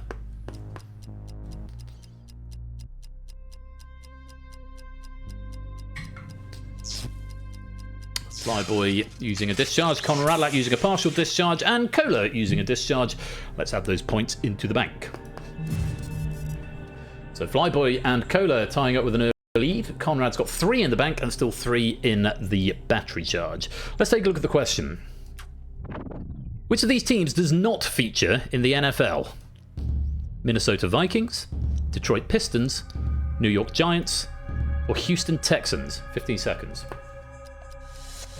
If you can play it Vertigo, it will appear. You don't have any battery charge, so you won't be able to discharge at the moment.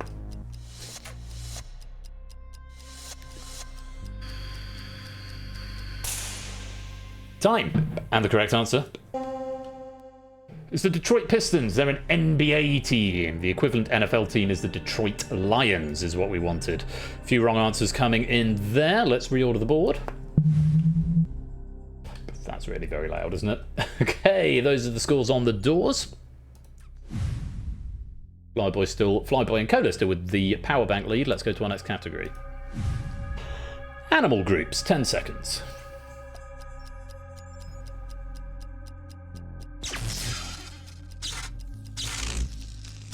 New discharge is being played at this point. Remember, your continuous discharge will reset after question 5. Natter using a partial discharge. Flyboy using a regular discharge. Lupine, CJ, Stilgard, Dalton, Shapes, and Matt using the continuous one. Let's put it in the bank.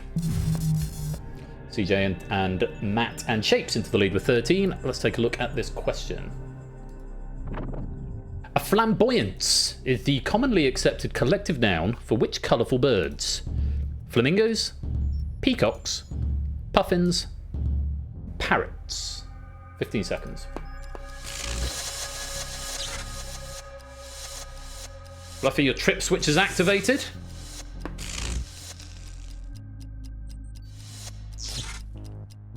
Apodo, your trip switch is activated.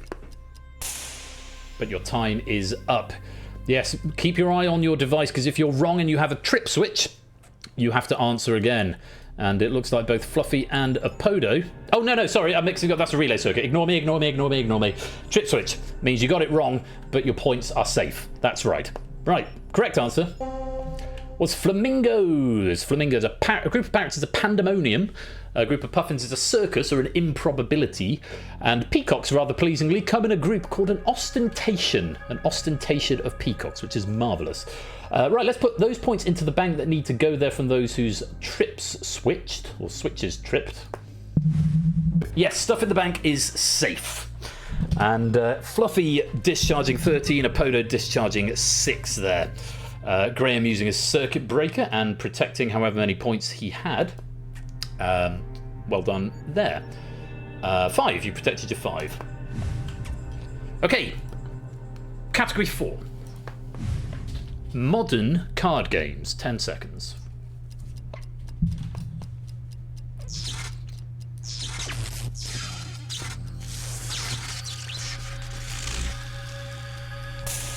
A lot of discharges going off there. Let's put the points into the bank. And Alexander, Conrad, and G. Eisens with a lead of 21 at the moment in the bank. Question on modern card games for you. Which card game, originally released in 2015 following a record-breaking Kickstarter campaign, had a TV spin-off of the same name released on Netflix in 2024? Was it Unstable Unicorns, Cards Against Humanity, Bears vs. Babies, or Exploding Kittens? 15 seconds.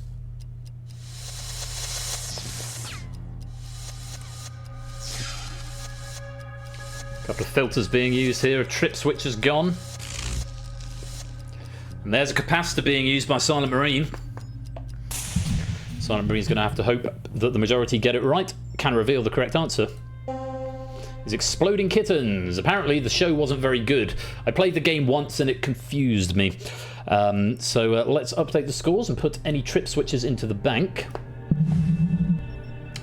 Gum has the consecutive lead, the power bank lead at the moment. No, he doesn't. He has the battery charge lead with 30. The capacitor prevailed, Silent Marine, so you've been marked correct. And Graham, you've discharged 5 points with your trip switch there. Very well played. Good stuff. Powerbank lead is still 21. Now, this is the last point to use your current continuous discharge. After this question, it will reset. You might not want to use it, but it will reset after this question. So if you've got a good streak going on, now might be the time to ditch it. Let's take a look at the category. TV bloopers, 10 seconds.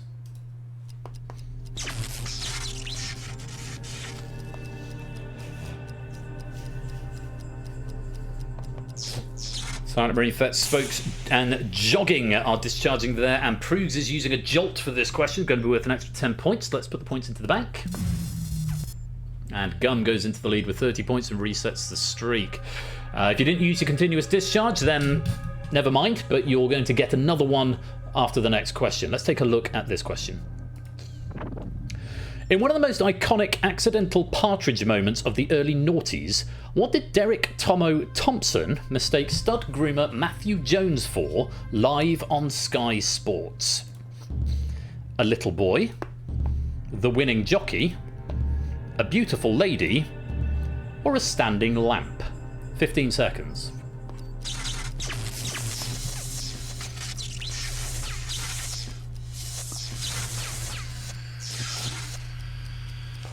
Lot of powers going off there. And that's time. The correct answer. It's a beautiful lady. It was doing an interview and he says, you're about to play a clip.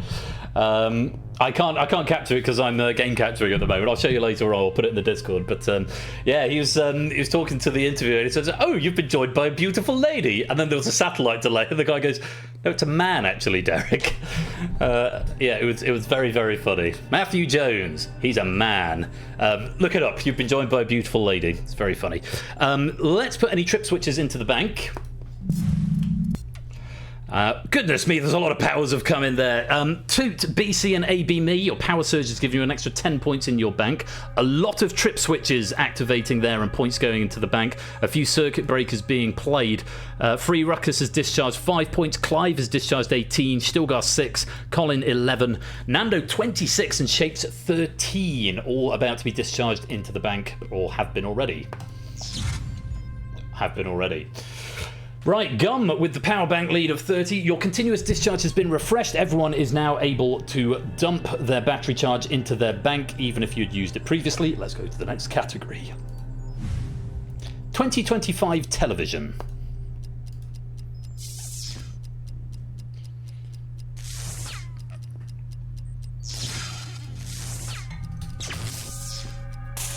Time.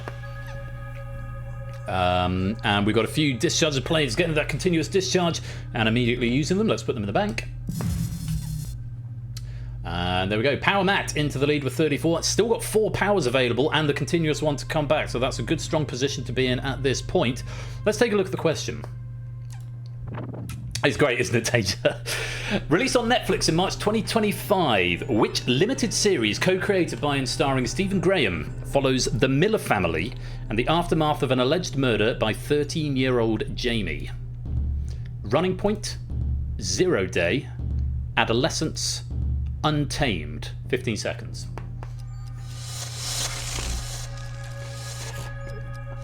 Lupine, your relay circuit has activated.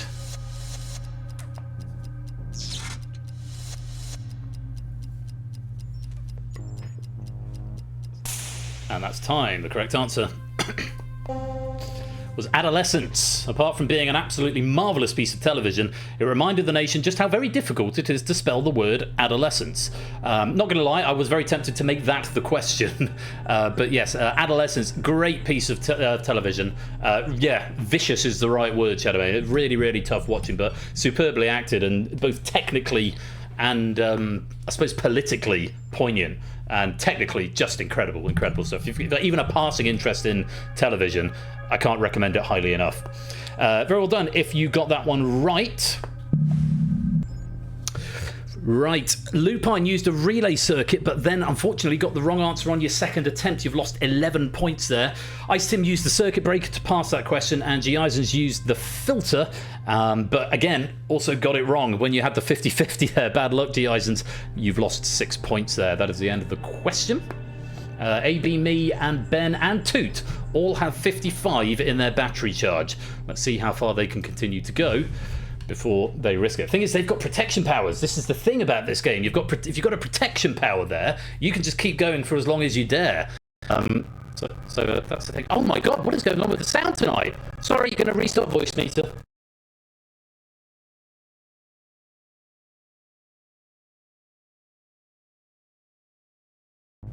There we go. Because you haven't discharged yet, Bungle. You've got 30 in your battery charge. You've got to move it into the power bank. There are 25 questions in total. It should say on your device question number 6 of 25. It should say, I think it says on the device, fairly sure it does. Let's go to the next category. Space exploration. 10 seconds. Right, so Bungle, you've discharged, so you're going to get 30 in your bank now.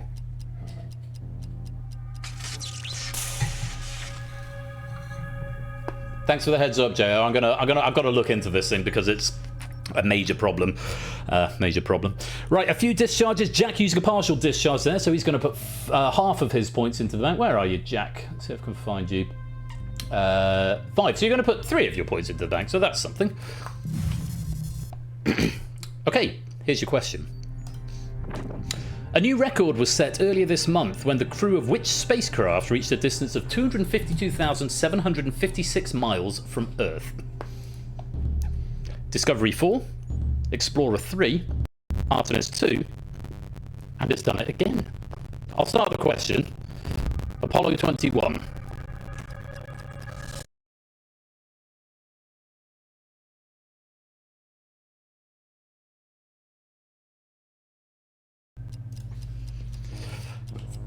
I might have to find a new way of routing the audio because this is getting silly now.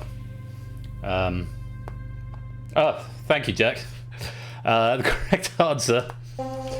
Yes, the spacecraft was called something. The mission, which, yeah, Artemis 2. Everyone who played it got the right answer though, so I'm not too worried about that. Didn't quite get the fastest speed ever travelled by a human being though. That remains with Apollo 10, 24,791 miles per hour. Let's update you. Nothing to discharge there. ABME was 76 there, and still got 2 protection powers, so I don't think they're going to be too worried about discharging just yet. But remember, those discharges are there to be used, and they will refresh every 5 questions. On we go. Next category. Category 8. UK politics.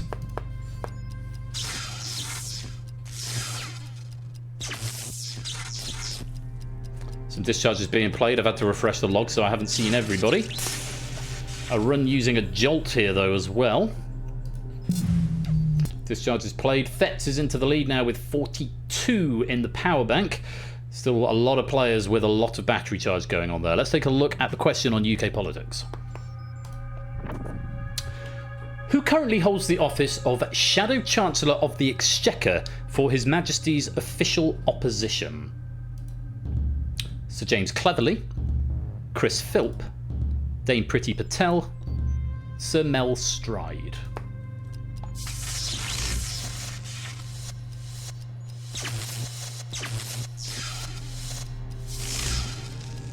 Lot of powers happening there. I don't understand the question, Vertigo. Could you rephrase it for me, please? Right, a lot of powers being played there. Dame Priti Patel jolts for me. The correct answer was Sir Mel Stride. And despite what the polls suggest and Reform UK building their own shadow government, the Tories remain the official opposition and the current shadow chancellor is Sir Mel Stride. Case in point for how irrelevant they've become in modern politics. I genuinely had to look this up and I actually follow politics. I couldn't have told you that until I looked it up. Chris Philp is the Shadow Home Secretary, James Cleverly is the Shadow Minister for Housing, and Priti Patel is the Shadow Foreign Secretary. A lot of wrong answers there and a lot of powers being activated. Let me get the log and see what actually happened. So, relay circuits from Score and AB Me, Alexander the Huh. Trip switches from Cola, Flyboy, and Matt the Sprat. Surge protectors from AB Me and BC. Couple of circuit breakers coming in from CJ Apodo and Vertigo. Clive going for a filter, and I'm not sure if he prevailed on it. A couple of capacitors, Score and Spokes using a capacitor, both of them failed because more than half were incorrect. A lot of points being lost there. A Run has just lost 40 points, Lupine's lost 5, Clive losing 11, Alexander the Her losing 13, G. Eisen's losing 6, Colin losing 11, Fluffy losing 13, Shapes losing 6. But Cola has managed to discharge 40, Flyboy's discharged 6, and Matt has discharged 13. That is how that question played out. Very exciting. Matt still with the bank lead of 47. Toot and AB Me are looking a bit scary with 78 and 76. Likewise, Ben with 66. Let's go to the next category. French history.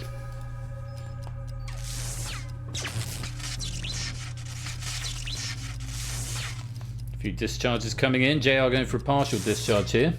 He's going to put 9 of his points into the bank, slightly hedging his bets. So put them in there now. And oh, AB Me has just discharged 76 points and gone right to the top of the bank lead. Very well played there, AB Me. Let's see if you can hang on to it as we look at our French history question. What was the first name of Napoleon's first wife? Joanna, Josephine, Gemma, or Joan?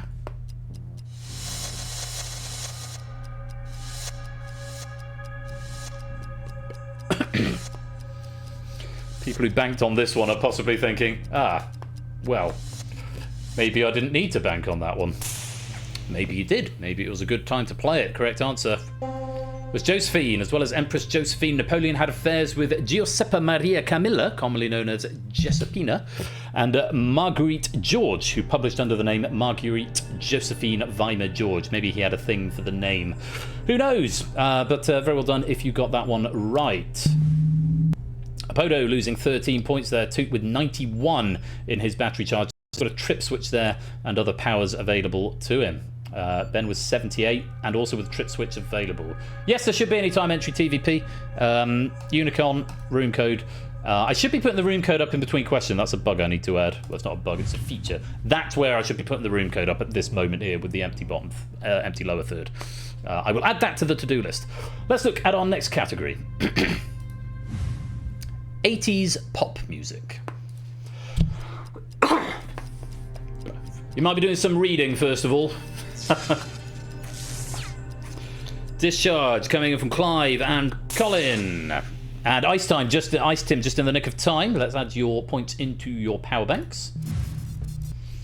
And reorder the board. And let's take a look at the question. Welcome on in, Ape.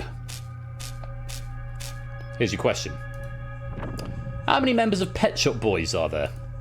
2, 3, 4, or 5?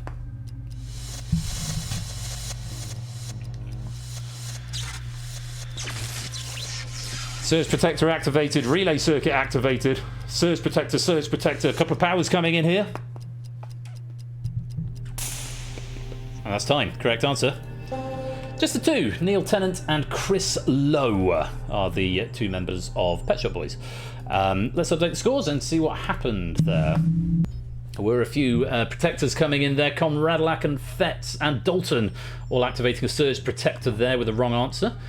Spokes going in with a relay circuit, and unfortunately they still lost 5 points, so they didn't prevail in the end, unfortunately. Toot has got another 10 points for Power Surge Streak, and CJ used the trip switch because they abstained. Yes, there's an abstention from you, CJ, which means your trip switch activated and your points will be put into the bank. Let's put them there now. And your continuous discharge has refreshed. So if you didn't have it before, you should have it now. Let's go to the next category. Diacritics. At 8Ninky TVP, welcome all of you to the stream.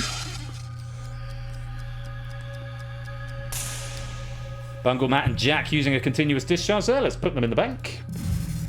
32 for Jack, 13 each for Matt and Bungle. Arsini joining the game now. To question number 11, here it is.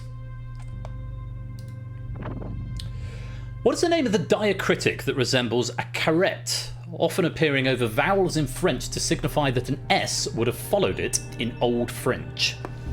Is it a tilde, a cedilla, an umlaut, or a circumflex?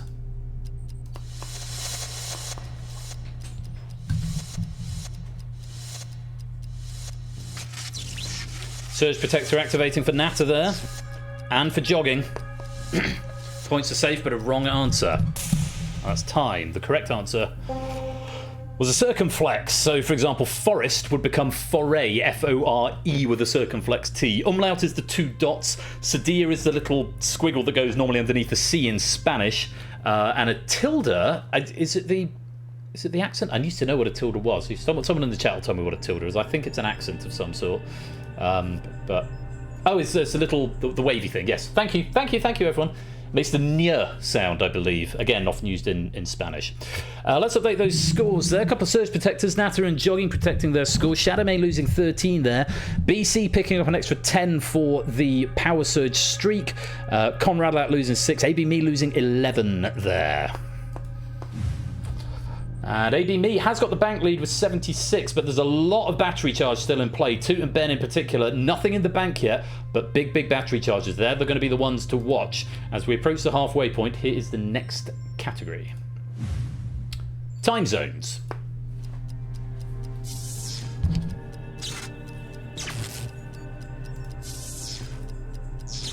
That one gets through, Clive.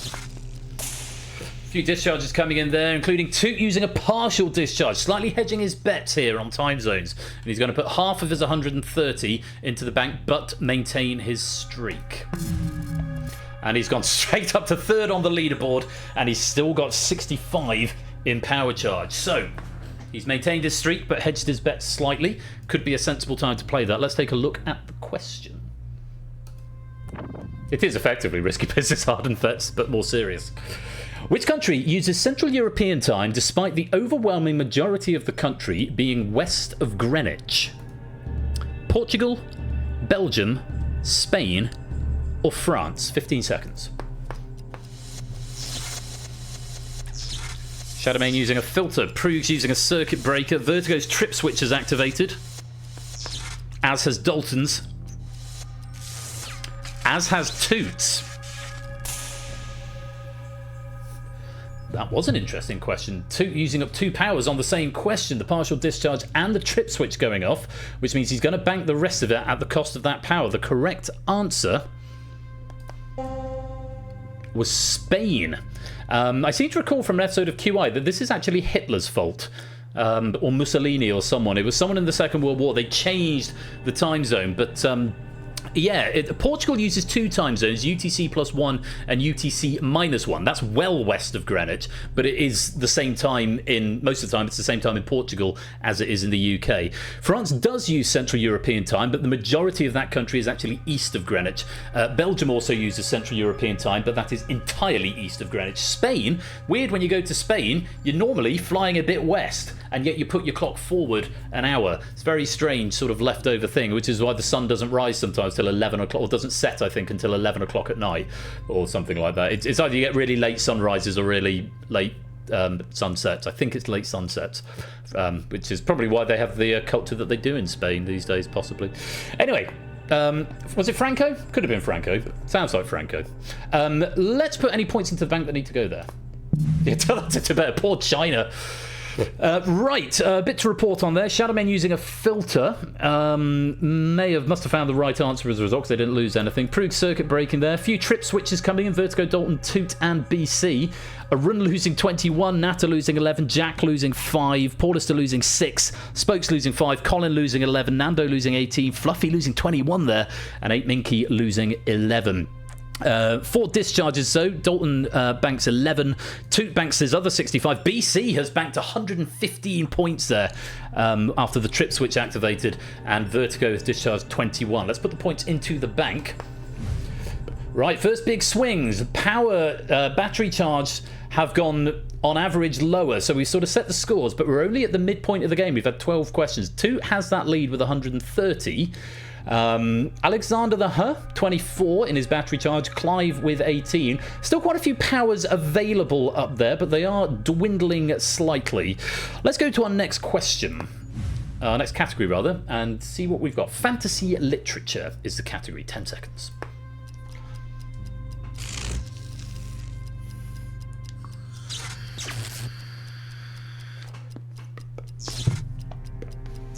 Discharge is coming in from Alexander, TVP, Prugs, Apodo, and CJ. Let's put them in the bank. Prugs jumps up to 3rd with 82, though has exhausted all powers, apart from that refreshing one, which is going to refresh in a couple of questions' time, and his high voltage trait. Let's take a look at the question. In George R.R. Martin's A Song of Ice and Fire series, which of these characters has the darkest hair?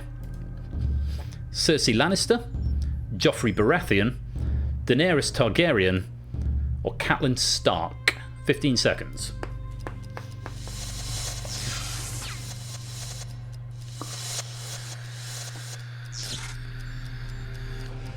Circuit breakers coming in from Natter, Matt, Bungle. Capacitor used by Shapes. He's going to hedge his bets and hope the majority know. Let's see if they do. The correct answer. Catelyn Stark, formerly Catelyn Tully. Yeah, Joffrey's hair colour is a major plot point in the first book and the first series, Game of Thrones. The Lannisters are all blonde. Joffrey should be dark-haired because he's a Baratheon, but is actually blonde because incest. Targaryens are described as having silver-white hair in the book, so this was portrayed as platinum blonde in the show. Catelyn Stark's hair is described as auburn red in the books, portrayed as brown in the show. Whichever way you slice it, it is the darkest of the 4 up there. Circuit breakers coming in from 3 players. Shapes, your capacitor prevailed. That has been marked as correct. Shadowmane losing 6, Lupine losing 5, AB Me losing 5 as well. Nice. Tim with the battery charge lead of 30 at the moment. Toot still with the bank lead. Let's go on.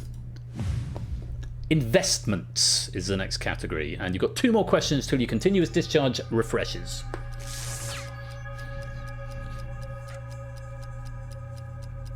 Clive wasting no time. Toot and Vertigo also discharging at this point. As is Free Ruckus, as is Cola. Let's add those points to your banks. Cola moving up to 4th. Let's see what the question brings. In the UK, what acronym is used to describe a savings account that the government adds a 25% bonus to as a contribution towards a first property purchase or retirement? Bart, Lisa, Maggie, or Homer? 15 seconds. Trip switch activates automatically if you're wrong, Bungle. If you give a wrong answer, it will automatically put the points in the bank. Just like it has done for Silent Marine. Ice Tim using a surge protector there. And that's time. Good question answer. Yeah, I was quite happy with that. F Marge. Correct answer is, of course, Lisa. Stands for Lifetime ISA, Lifetime Individual Savings Account. Well done if you got that one right. Let's reorder the board. Silent Marine tripping their trip switch there. So they're at the top at the moment, but that 30 is about to go into the bank. Ice Tim, sorry, that's Ice Tim I'm looking at there. Ice Tim used a surge protector, so was wrong, but is going to maintain that 30 points of charge. Silent Marine tripping their trip switch. That's going to go into the bank. Silent Marine discharging 6. Flyboy losing 13 there. Okay, let's have another category. After this question, the continuous discharge will refresh. So if you want to use it and then get a free one on the next question, now is a good time to use it. Category is snooker players.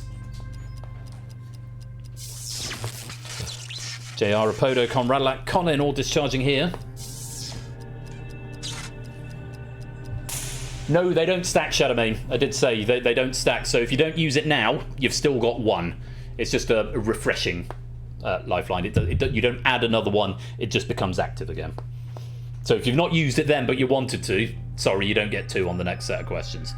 Okay, a few discharges coming in, and 8Minky's playing the Jolt on that question. He's going to hope for a correct answer to get an extra 10 points. Here is the... let's reorder you. And here is the question. Who is currently ranked as the official world #1 snooker player? Judd Trump, Zhao Xintong, Neil Robertson, or Kyron Wilson? 15 seconds. 8Minky activating the relay circuit there with the wrong answer. You're going to have another go. And getting it on the second attempt. Very well done, 8. Hashtag spoilers. Yes, the snooker started today, so this is very relevant at the moment. I haven't caught any of it. I've had a busy day making the drain not be broken. Correct answer is Judd Trump, with Kyron Wilson at 2, Neil Robertson at 3, and Zhao Xintong at 4. Trump's tournament winnings for the last 2 years, which is how the rankings are calculated, sit at just over £1.6 million. So let's reorder the board and find out what's happened there. Ape using a relay circuit with that wrong answer, but finding the correct answer on the second. Fett's going for a capacitor, which did prevail. Jack losing 11 there. BC losing 11. Prue losing 6. Toot losing 5. And Ice Tim has got the battery charge lead with 40. No relation to Judd Apatow, or indeed anyone called Trump. Well, it probably is related to other people called Trump, just not that one. Toot with the power bank lead, and your continuous discharge has now refreshed, so everyone is free to bank on this next question. Here is the next category. Nursery rhymes. The trip switch. It trips if you get it wrong, your trip switch goes off, Bungle, and it banks your points automatically. That's time. Where are you? What powers have you got? Yeah, you've got a trip switch, so if you get it wrong and you've got battery charge, it will automatically put it into your bank. Right, nursery rhymes, and a couple of discharges there. Jogging and Ice Tim putting points in the bank. Let's put them in there. Let's take a look at the question.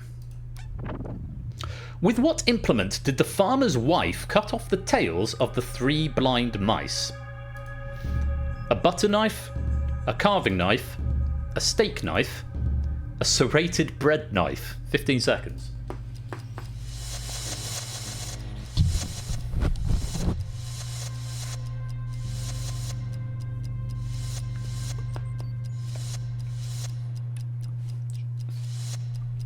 So that's the thing with this game. If you see the category, you might think, oh, I might have a better chance of that one, so I'm not going to discharge just yet, especially if you've got protection powers. So there is a lot of strategy to this game. So like I said, it's probably going to take a couple of attempts to figure out what the best strategy is for you and how best to play it. But yeah, just thought I'd mention that. Correct answer. A carving knife. Absolute savagery. Not the serrated bread knife. Just a couple of wrong answers there. 4 players going for a butter knife, which was not the answer. Alexander and Silent Marine losing 6 points there. Nothing else to report. Power Mat and Shapes with 40 in their battery charge. Boop with 36. A couple of players, Bungle and Fluffy Bunny, with 30. And Toot still has that power bank lead, but he doesn't want to rest on his laurels. But he has still got that capacitor available. They really are unhinged, aren't they, Shadow? Next category. Radioactivity. 10 seconds. Graham, Comradlac, Matt, G. Eisens, Lupine, Colin, Free Ruckus, CJ, Vertigo, Shadowmane, all discharging here. Cannot say I blame you on the subject of radioactivity. Let's put those points into the bank. Power Matt jumps up to 3rd place with 100 in the bank, and he's still got an extra discharge available.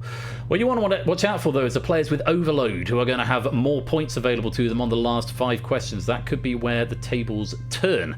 Well, let's find out what happens with this question on radioactivity. Which of these radioactive isotopes has a half-life of approximately 4.5 billion years? Curium-242, Polonium-210, Plutonium-239, or Uranium-238? 15 seconds. Yeah, overcharge is what your points are increased by, in addition to the baseline. Nando playing a circuit breaker on that one. And that is time. Correct answer. Uranium-238 is what we wanted there. Plutonium's 24,100. The other ones are counted in days. Polonium 138 and curium 162. Uranium has an exceptionally long half-life. Exceptionally long indeed. Let's put the point into the bank. Nando using a circuit breaker. Toot's capacitor prevailed there. But a few players losing points. Fet's losing 13. Ape losing 36 there. Oof. What a shame. What a shame indeed. Never mind. That's the way it goes. Shapes with the battery charge lead of 51 and 53 in the bank and still has an additional discharge available. Toot still with a bank lead for now and 11 points in the battery charge. Let's go to the next question. It's going to be on architectural landmarks. Dalton, TVP and Cola are discharging here. As is Paulus through an ABME. As is Shapes. That's time up. Let's put the points into the power banks. Cola jumps up to third place with 110. Shapes in fourth with 104. Bungle still having a trip, so it's just like, yeah, that is very valuable. So, Bungle, you get one wrong. There's no sense in you discharging, to be honest, Bungle, because if you get it wrong, it discharges for you automatically. So that's a great position to be in at this point of the game. Could lead to a big jump for you later on. Cola putting 30 in. Dalton putting 35 in the back there. Let's take a look at the question. The Petronas Towers, the tallest twin skyscrapers in the world, are located in which country's capital city? Malaysia, United Arab Emirates, South Korea, or China? 15 seconds.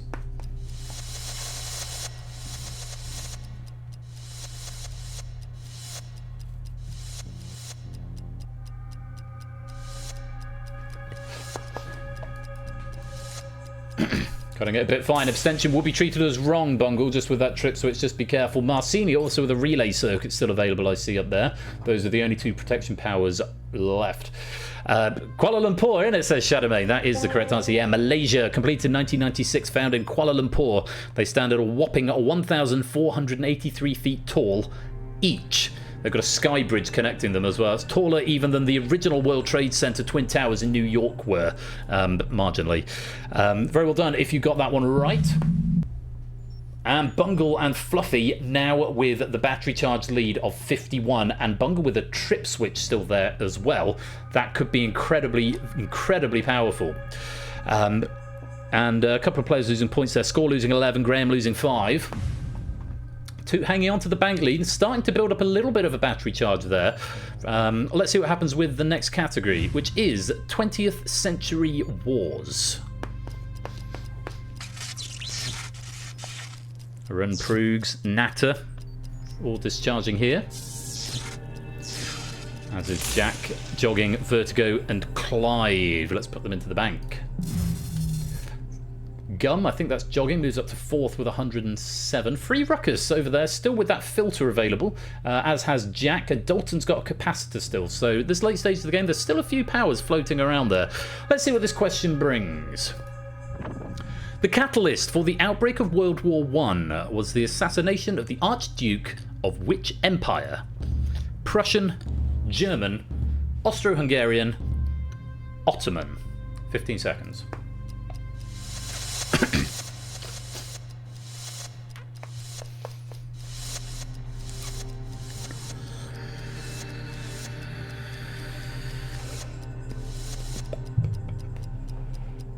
Time. Correct answer. Austro-Hungarian, a lot of empires up there. The Ottoman Empire, full of furniture for some reason. And the Prussian Empire, famous for fuck all. And there's just slowly collapsed like a flan in a cupboard. Thank you, Eddie Izzard. Yes, the Archduke Franz Ferdinand was shot by Gavrilo Princip in Sarajevo. Unlike World War II, which had an obvious antagonist, the war of attrition that was World War I is quite a bit messier. But yes, it started when a bloke called Archduke shot an ostrich because he was hungry. Thank you, Baldrick. Hashtag famous for fuck all. Gotta have that as a raid message in episode 1, but I'll give it a thumbs up anyway. Let's update. Free Ruckus, Power Surge Streak for you there. That's a bonus 10 points. Well played. Nobody losing any points. A few wrong answers in there. Bungle and Fluffy now have the battery charge lead with 63. Bungle now with more in his battery charge than in his power bank, and still with a trip switch. Toot still has the bank lead. He has still got a little bit of battery charge going on there. Last question before your final continuous discharge reset. So if you've got some and you don't have any protection powers, you might want to think about using it because you get it back after this question. Have a look, see what your battery charge is. Obviously, Bungle with the trip switch, there's no need to worry about it yet. Let's take a look at the category. 90s cinema. CJ going for the partial discharge here, hedging bets slightly. Going to put 11 points into the bank and hang on to 10 and keep the streak. Quite a lot of others being used there. Let's put the points in the bank. No major changes up at the top. CJ moving into just about the top 10, I think. 4, 5, 6, 7, top 8 now. Toot still with that bank lead and 26 points, but we're about to go into the overload phase, which or the power surge phase, whichever one it is that gives you bonus points at the end. Let's take a look at the question. No, same year though, Bungle. Well, 3 years earlier. 1997 movie Volcano features an active volcano emerging in which major US city? Santa Fe, New York City, Los Angeles, or Chicago? Dalton kicking in that capacitor. Fluffy using the circuit breaker. 8 Minky using a capacitor.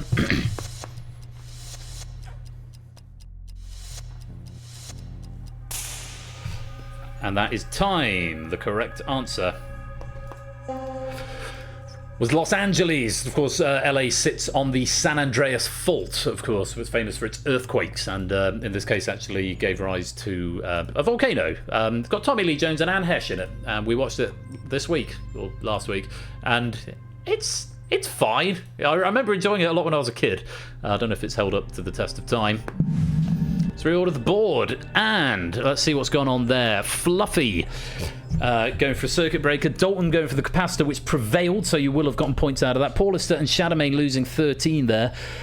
Spokes, Toot, and AB Me getting a bonus 10 points because of the power surge bonus.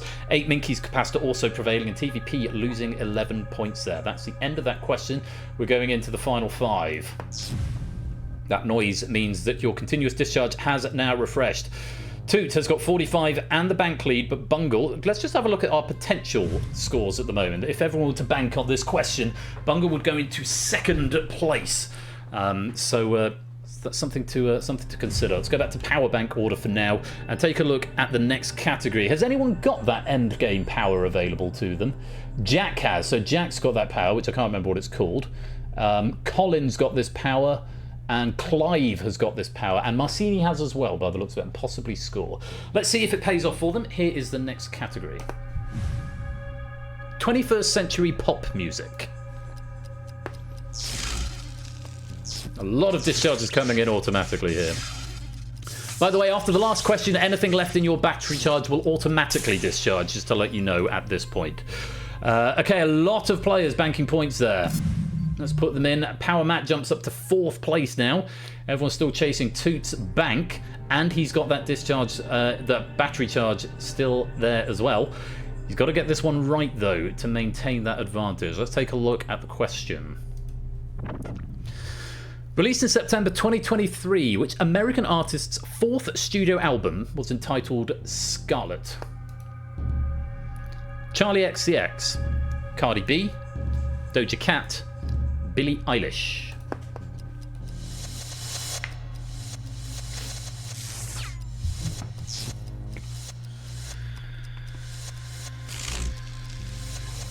Circuit breaker, capacitor. I think there was another one that I missed as well.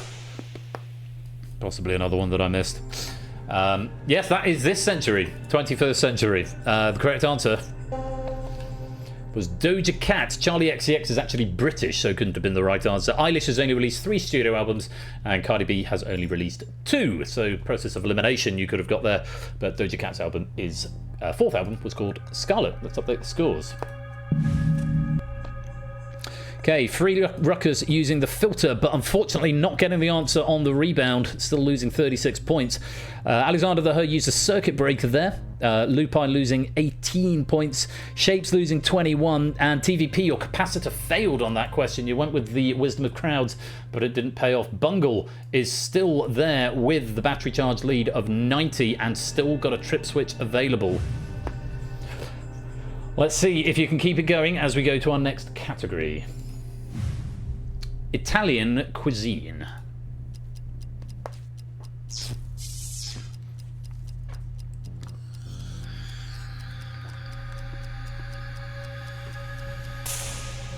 And that's time.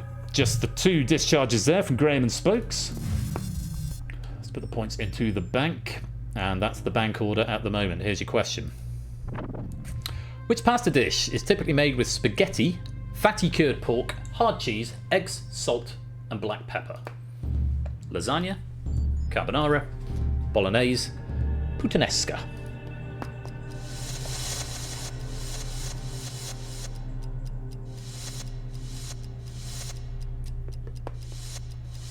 In my belly.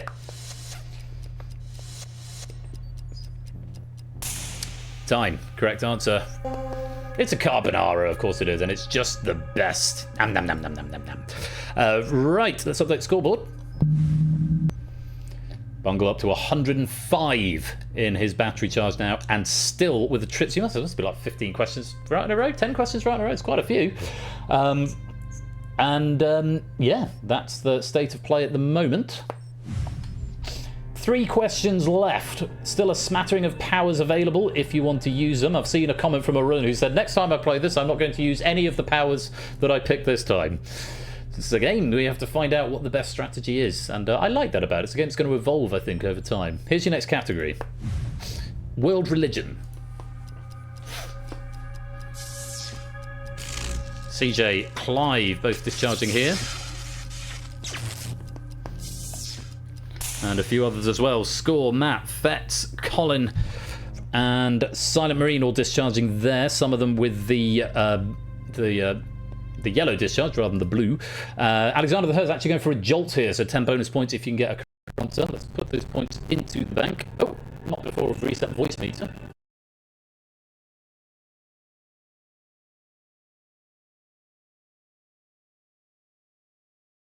There we go. Not before I put the points in the bank.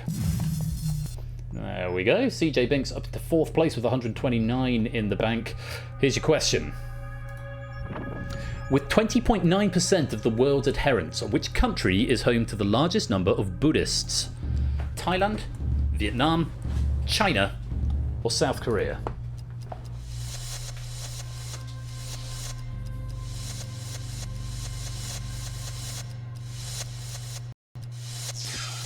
And there goes that trip switch. Bungle's got it wrong. And that is time. 1 power getting used on that question was Bungle's. His luck or his knowledge has finally given up.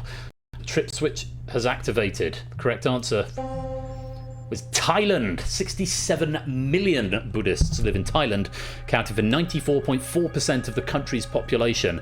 China has the second most, 53.4 million, but that only accounts for 3.7% of the population, or 16.5% of the world total. Vietnam and South Korea are way down with 7% and 3% of the world population, respectively. Oh, for God's sake, voice meter.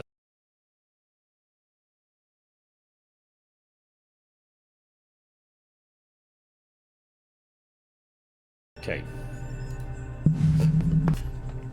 Points going into the bank. Toot now has the charge lead with 78, but it is not safe yet. He has got a continuous discharge available to him if he wants to use it. He's probably going to want to see what the scores are once I reset here. Yeah, just Bungle with the trip switch there. BC losing 21 points and Bungle putting 105 into his power bank. He has got the lead with 161. But Toot has 78. Nando's got 39. Nando, that could be enough for a bronze medal or possibly a silver, depending what happens with Toot here. Let's go to our penultimate category. 19th century opera.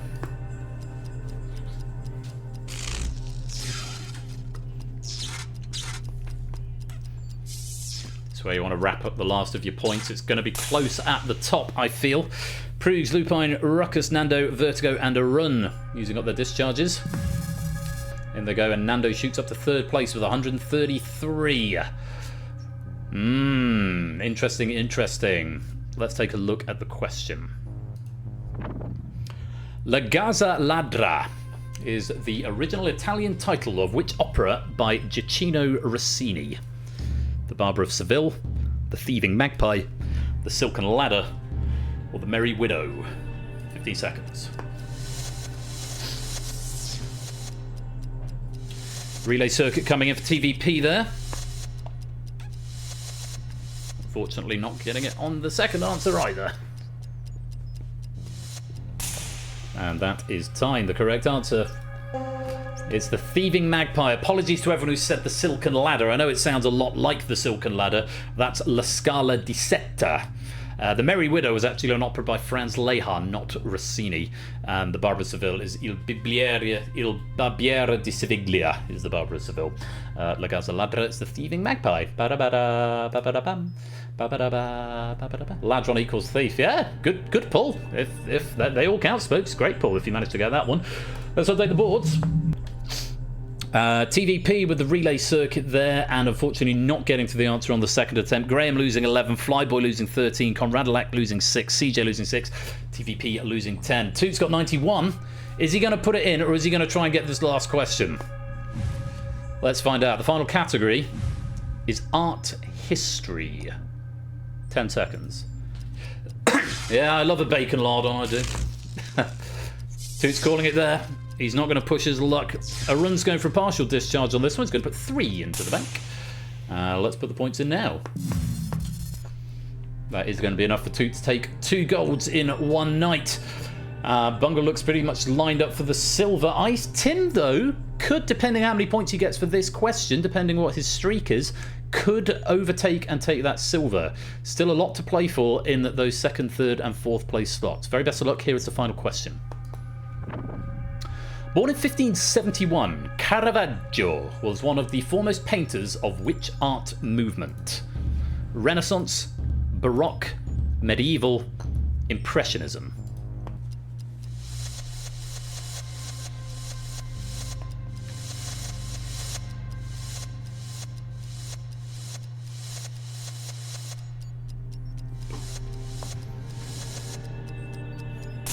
Time, and the correct answer was Baroque. Runs from 1600 to 1730. So influential was Caravaggio on the Baroque movement that a subset of Baroque painters are named after him. They're known as the Caravaggisti, or Caravaggisto, if there's just one. Let's put the final points of anyone who tripped there. There wasn't anyone. So that is the end of question 25. Anything that you've got left in your battery charge is now going to be added to your power bank. And we can see that at the end of the game, the first game of PowerPlay, the bronze medal goes to Nando with 154. A great run there from Bungle, picking up the silver with 174. But the gold medal is two-time winner of the first episode of Season 22 of Game Night, 226, and gold medalist in PowerPlay, it's Toot.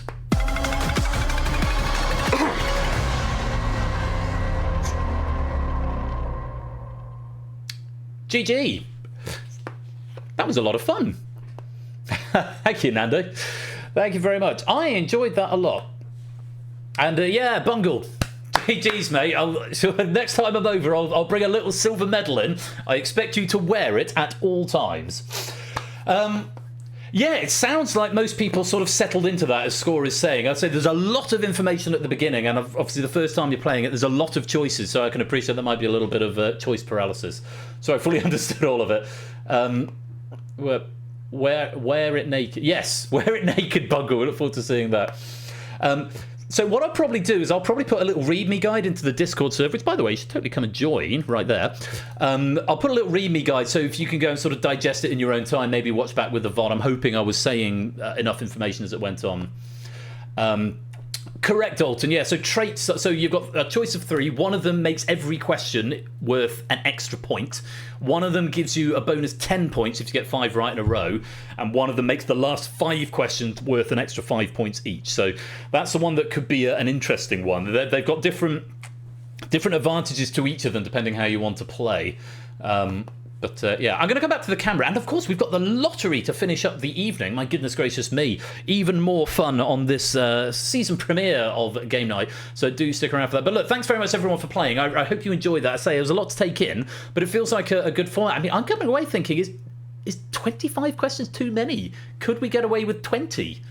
I feel like 20. I just sort of feels like, because it's the same model as DEF CON, and DEF CON has between 20 and 30 and is normally over in about 20 minutes, whereas with 20 questions this would still be an hour. So it did feel a bit long, didn't it? I did an R over 20 or 25. I don't know if that had sort of changed the metrics of it. It's a reduced question burn because there's a lot to talk about. Don't need for that's a very valid point, Clive. Yeah, and if you've got any points on my presentation of this as well, do let me know in the Discord. I'll try not to get offended by them. But yeah, first time hosting it, so I'm not sure what's important to say, and I've just got a lot of information. I'm trying to share it with you. Anyway, I'm going to roll the credits. Epilepsy warning again for anyone who has photosensitive epilepsy. Might be a thing, I'm not sure, but it was requested that I put that in. And then we'll do a lottery to wrap this season premiere up. Thank you all very much for playing. I hope you enjoyed the questions, and congratulations to two-time gold medalist tonight and the inaugural winner of PowerPlay.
It's Saturday night. We are live from the Game Night Control Center, and it is time for the weekend lottery draw. And the first one of season 22, DBZV, is the code you need if you would like to come and take part in the lottery. I thought about adding the save favorites line to code and stuff while I was doing some fixes to this over the off season, but I think I went into it. I was in the wrong state of mind at the time. I thought I can't be asked with this. It is something on my to-do list, something I definitely want to do, but I haven't got around to it yet. Right, let me take a look at some of these raid messages. My God, there's a lot of them. Pen is not a sound, man. I like that one.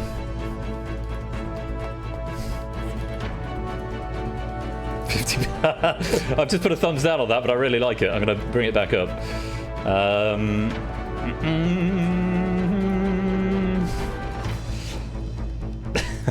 Two similar ones coming at the same time.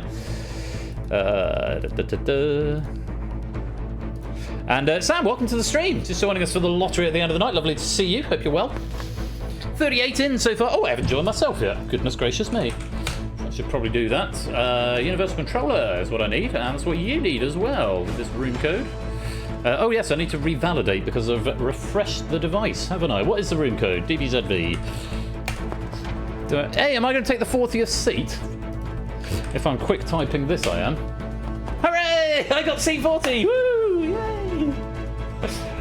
There are 46. Right. Oh, deprived Danger, you're in the back. You're behind the camera, so Andrew, you got cola there for company, so that's nice. Right, let's just pick my lost numbers for a 15, 16, 23, 42. Now push execute. And lucky dip for the rest. Ben's 40th guest. 40th seat, next game title. That sounds like it would take a lot of question shapes. No, the working title for the next one is Art Attack. I don't think I can call it Art Attack, but those of you who maybe saw in the Discord, I've been working on some illustration stuff for the Universal Controller where you'll be able to draw pictures.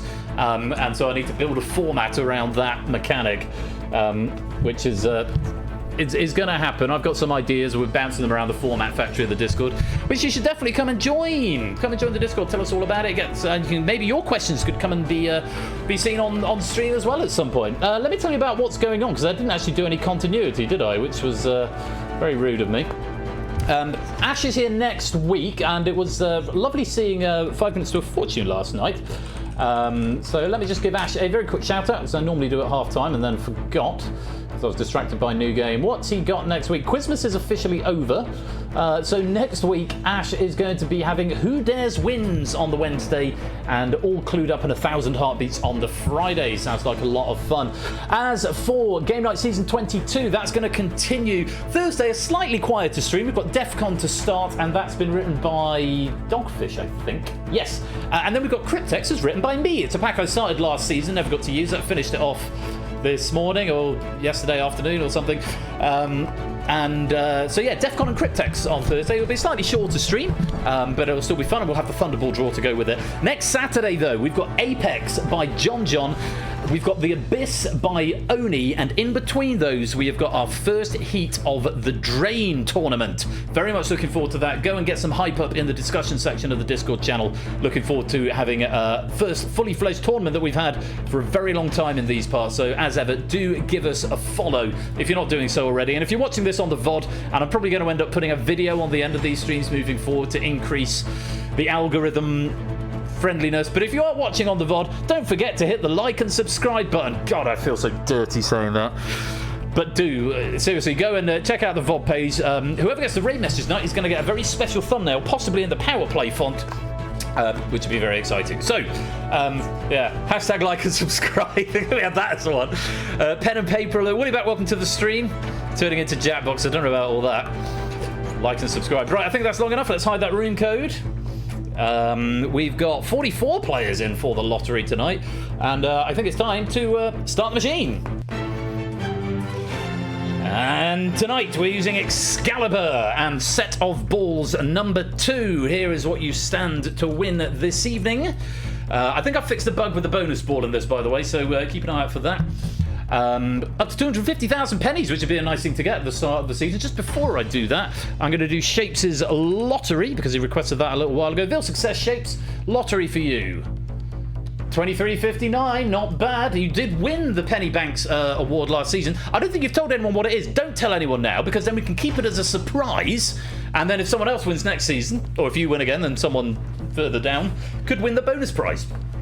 So keep it a secret. The secret mystery star prize. It's a thing. It is a thing. So Amy, I'll do your lottery in just a minute. Let's get on with the main draw for now, and let's release those big money balls.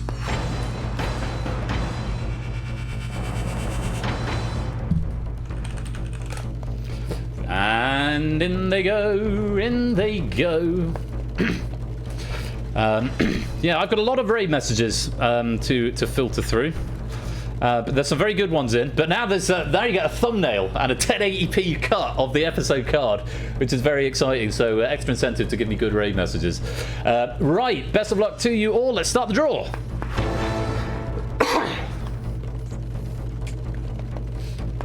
Okie dokie, give them a good spin round and round. Spin your partner round and round. Oh, that's a good start, isn't it?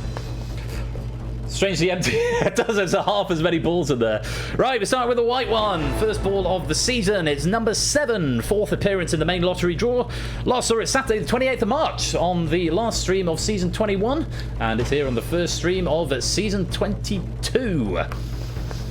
7. I have that on 3 lines. That's a good start. And the next one. Or not. So we try that again. There we go. It's a nice blue one. Number 10. 4th appearance for that in the main lottery draw. Last saw it Saturday the 14th of March. Rusty Excalibur. Very much a Rusty Excalibur tonight. And the third ball. Lancelot, you are right. If only it were Lancelot. Oh, we just about managed to scrape. Number 42 is yellow and 4th appearance in the main lottery draw. Last appeared Saturday the 14th of March. You've been joined by a beautiful 42. That's a yellow one, actually, Derek. On to the next one. We're on track for a rainbow at the moment. Oh, and there goes Voicemeeter again. The green one, number 31.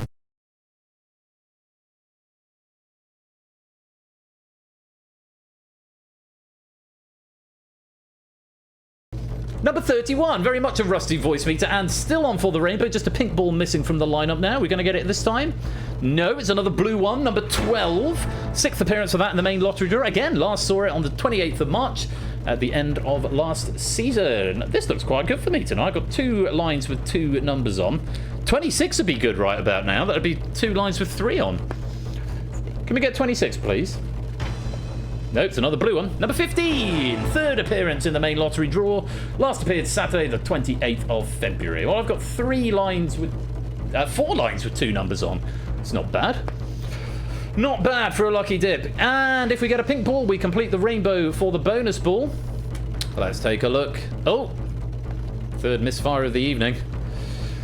Let's see. Any luck with the second time? No, we might be here all night. We might be here all night. Come on. Hey, we finished the rainbow. And it's number 27, one off the one I wanted. 3rd appearance in the main lottery draw. Last appeared Saturday, the 21st of March. And let's have those numbers again. This time in ascending numerical order. Tonight, your winning line is number 7, number 10, number 12, number 15, number 31. The lost numbers did pay. That's nice, isn't it? And number 42. The bonus. It's 27. Now let's take a look at those payouts and see if I fix bugs. Hooray! I have. And big winners, just a handful of people getting 1,000 pennies with 3 numbers. Lewis, Charlemagne, Graham, Toot, and Fetz. All picking up 1,000 pennies for 3 numbers, and ABB, Charlemagne, Alexander, Natter, Discharge, Daddy, Ben, and Gallo, me and Gally. 2 numbers with the bonus for 500 pennies. And big overall winners, it's Charlemagne, 22.50 across 5 lines, Lewis, 13.50 across 3, Graham, 13.50 across 3, Alexander, 13.50 across 5, me, 12.50 across 4, Toot, 1,100 across 2, Fetz, 1,100 across 2, AB, me, 1,000 across 3, Dogfish, 1,000 across 4, and the rest. Thanks.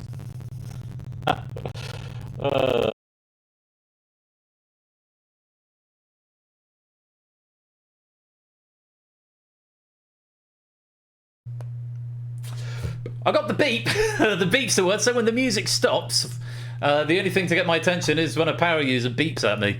Yeah, so I've no idea what's going on with voice. It's never done that before. JR suggested moving it higher up my task manager priority list. Did Bungle suggest something as well? Changing. I might just change my pipeline altogether, but it's it's not been great tonight. But the PC held together apart from the audio. So audio driver. I have just updated the audio drivers. Or just updated the graphics card drivers anyway, which update the audio drivers. Anyway, I don't know. Anyway, that was the lottery draw. I hope you all had fun. I'm going to pick a raid message, and we've got to pick a target to go and raid. And of course, extra spice with the thumbnail that now comes with the raid message. So stick around to see if you're going to be one of our winners tonight. Those are your lottery numbers. Thanks for playing. I will see you after the credits. We'll do that one.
is the season 22 premiere wrapped up without too much drama. Let me know if I start roboting again, because I haven't got an I have to put some music back on so I can hear if it's roboting. Let's just do that. Sound fine for now. I'll do it very quietly. Just so I can hear if it starts going roboty again, because that's the only clue I get. Right! Yeah, I know, it's great, isn't it? Woo, I can reach out the door! Yeah, it's because the camera, if I were to uncrop this camera, for the academically curious, oh crap. Flash cam, where are you? There you are, flash cam. Yeah, if I was to uncrop this camera, you'd see outside the edge of the green screen. Only just on this side, though, it would appear. But yeah, it's just one of those things. I thought it's better to have full, because I mean, I've been more on display tonight, so, and as part of redoing the overlays, I thought it made sense. Right, we've got a few good ones to go through. Let's go through the commiseration ones. Fluffy Bunny, the chin is the window to the soul. Matt the Sprat, I was going to write a quiz, but then I got high. Danger, I've got voltaic piles. Stimson, quizzer of the opposition. Bungle, Graham knows about discharge. Danger again, because incest. I love that. I think that's a very funny title. I don't know that I would feel comfortable reading that. YouTube might have a thing to say about it for the VODs. Two that came in virtually simultaneously. Dalton and Graham, famous for fuck all. And another one from Graham, I feel so dirty. I've had to really cut this down because I had loads and loads of good ones, but on my second pass, I've got it just down to these 10 or so. And here are my top 3. Ardenfets, all of the turtles accounted for. Valiant runner-up. Stimpson's Angle, Go Power Players. And I think, just based on, because it has been a running theme tonight, and this one did make me chuckle, Owen Dalton is going to be the first raid message and episode title of Season 22. 50p for the voice meter. That encaptures it very nicely, I think. Sums up the episode quite well. And 250 pennies for you, and you get a 1080p placard of your episode title, and that will be the thumbnail for the VOD, which you can go and check out on the on-demand channel, stephaniechair.com/on-demand. If you've missed any episode of Game Night, go right the way back to Season 1. You can catch them all there on YouTube through the very handy playlists, and you can even rewind live quiz, though you can't play along with it. That's something for a very, very future project. We play along with the VOD. Oh, that'd be amazing. That'd be such a good feature, play along with the VOD. But one day maybe. Anyway, great to be back, everyone. Thank you all very much for joining me. Very many thanks to all the question writers for this evening. Who have we had tonight? We had JR for the Escape Artist, BC for Plinko. Thank you to Stimson for proofing my PowerPlay pack as well. All the admin team, moderators behind the scene who have, and people who've been working with me on new projects and helping put the Drain tournament together. Very grateful for you. I'm very excited about Season 22 because there's a lot going on with the tournament, new formats. I've updated my overlays, so it's all... And I've got thumbnails now. So it's all very, very exciting. I am going to be back on Thursday with Defcon and Cryptex by Dogfish and me, respectively. I need to do AB Me's final lottery before we pick a raid target. AB Me 208. Award random veal success. 402. 402. What a shame. What a shame. Right, who can we raid? Spud, just chatting. Ted has got animals, if they're there. Are they live? Oh, they're sleeping downstairs overnight. But what's Spud up to? Spudgun 20. Oh, there's some old school millionaire. Old School Millionaire on Spudgun's channel. Yep, let's go and see that. Old School Millionaire with Spudgun 20. I'm going to be back Thursday night with even more quiz. I hope you'll come and join me for that. Thanks again for coming to play tonight. It's been great to be back and lovely to have you all here. Thank you all for playing. You have been watching Game Night Season 22 with me, Royal Flush. Until Thursday night, be splendid and wonderful and marvellous and safe. And as always, take care, peace out, and good night.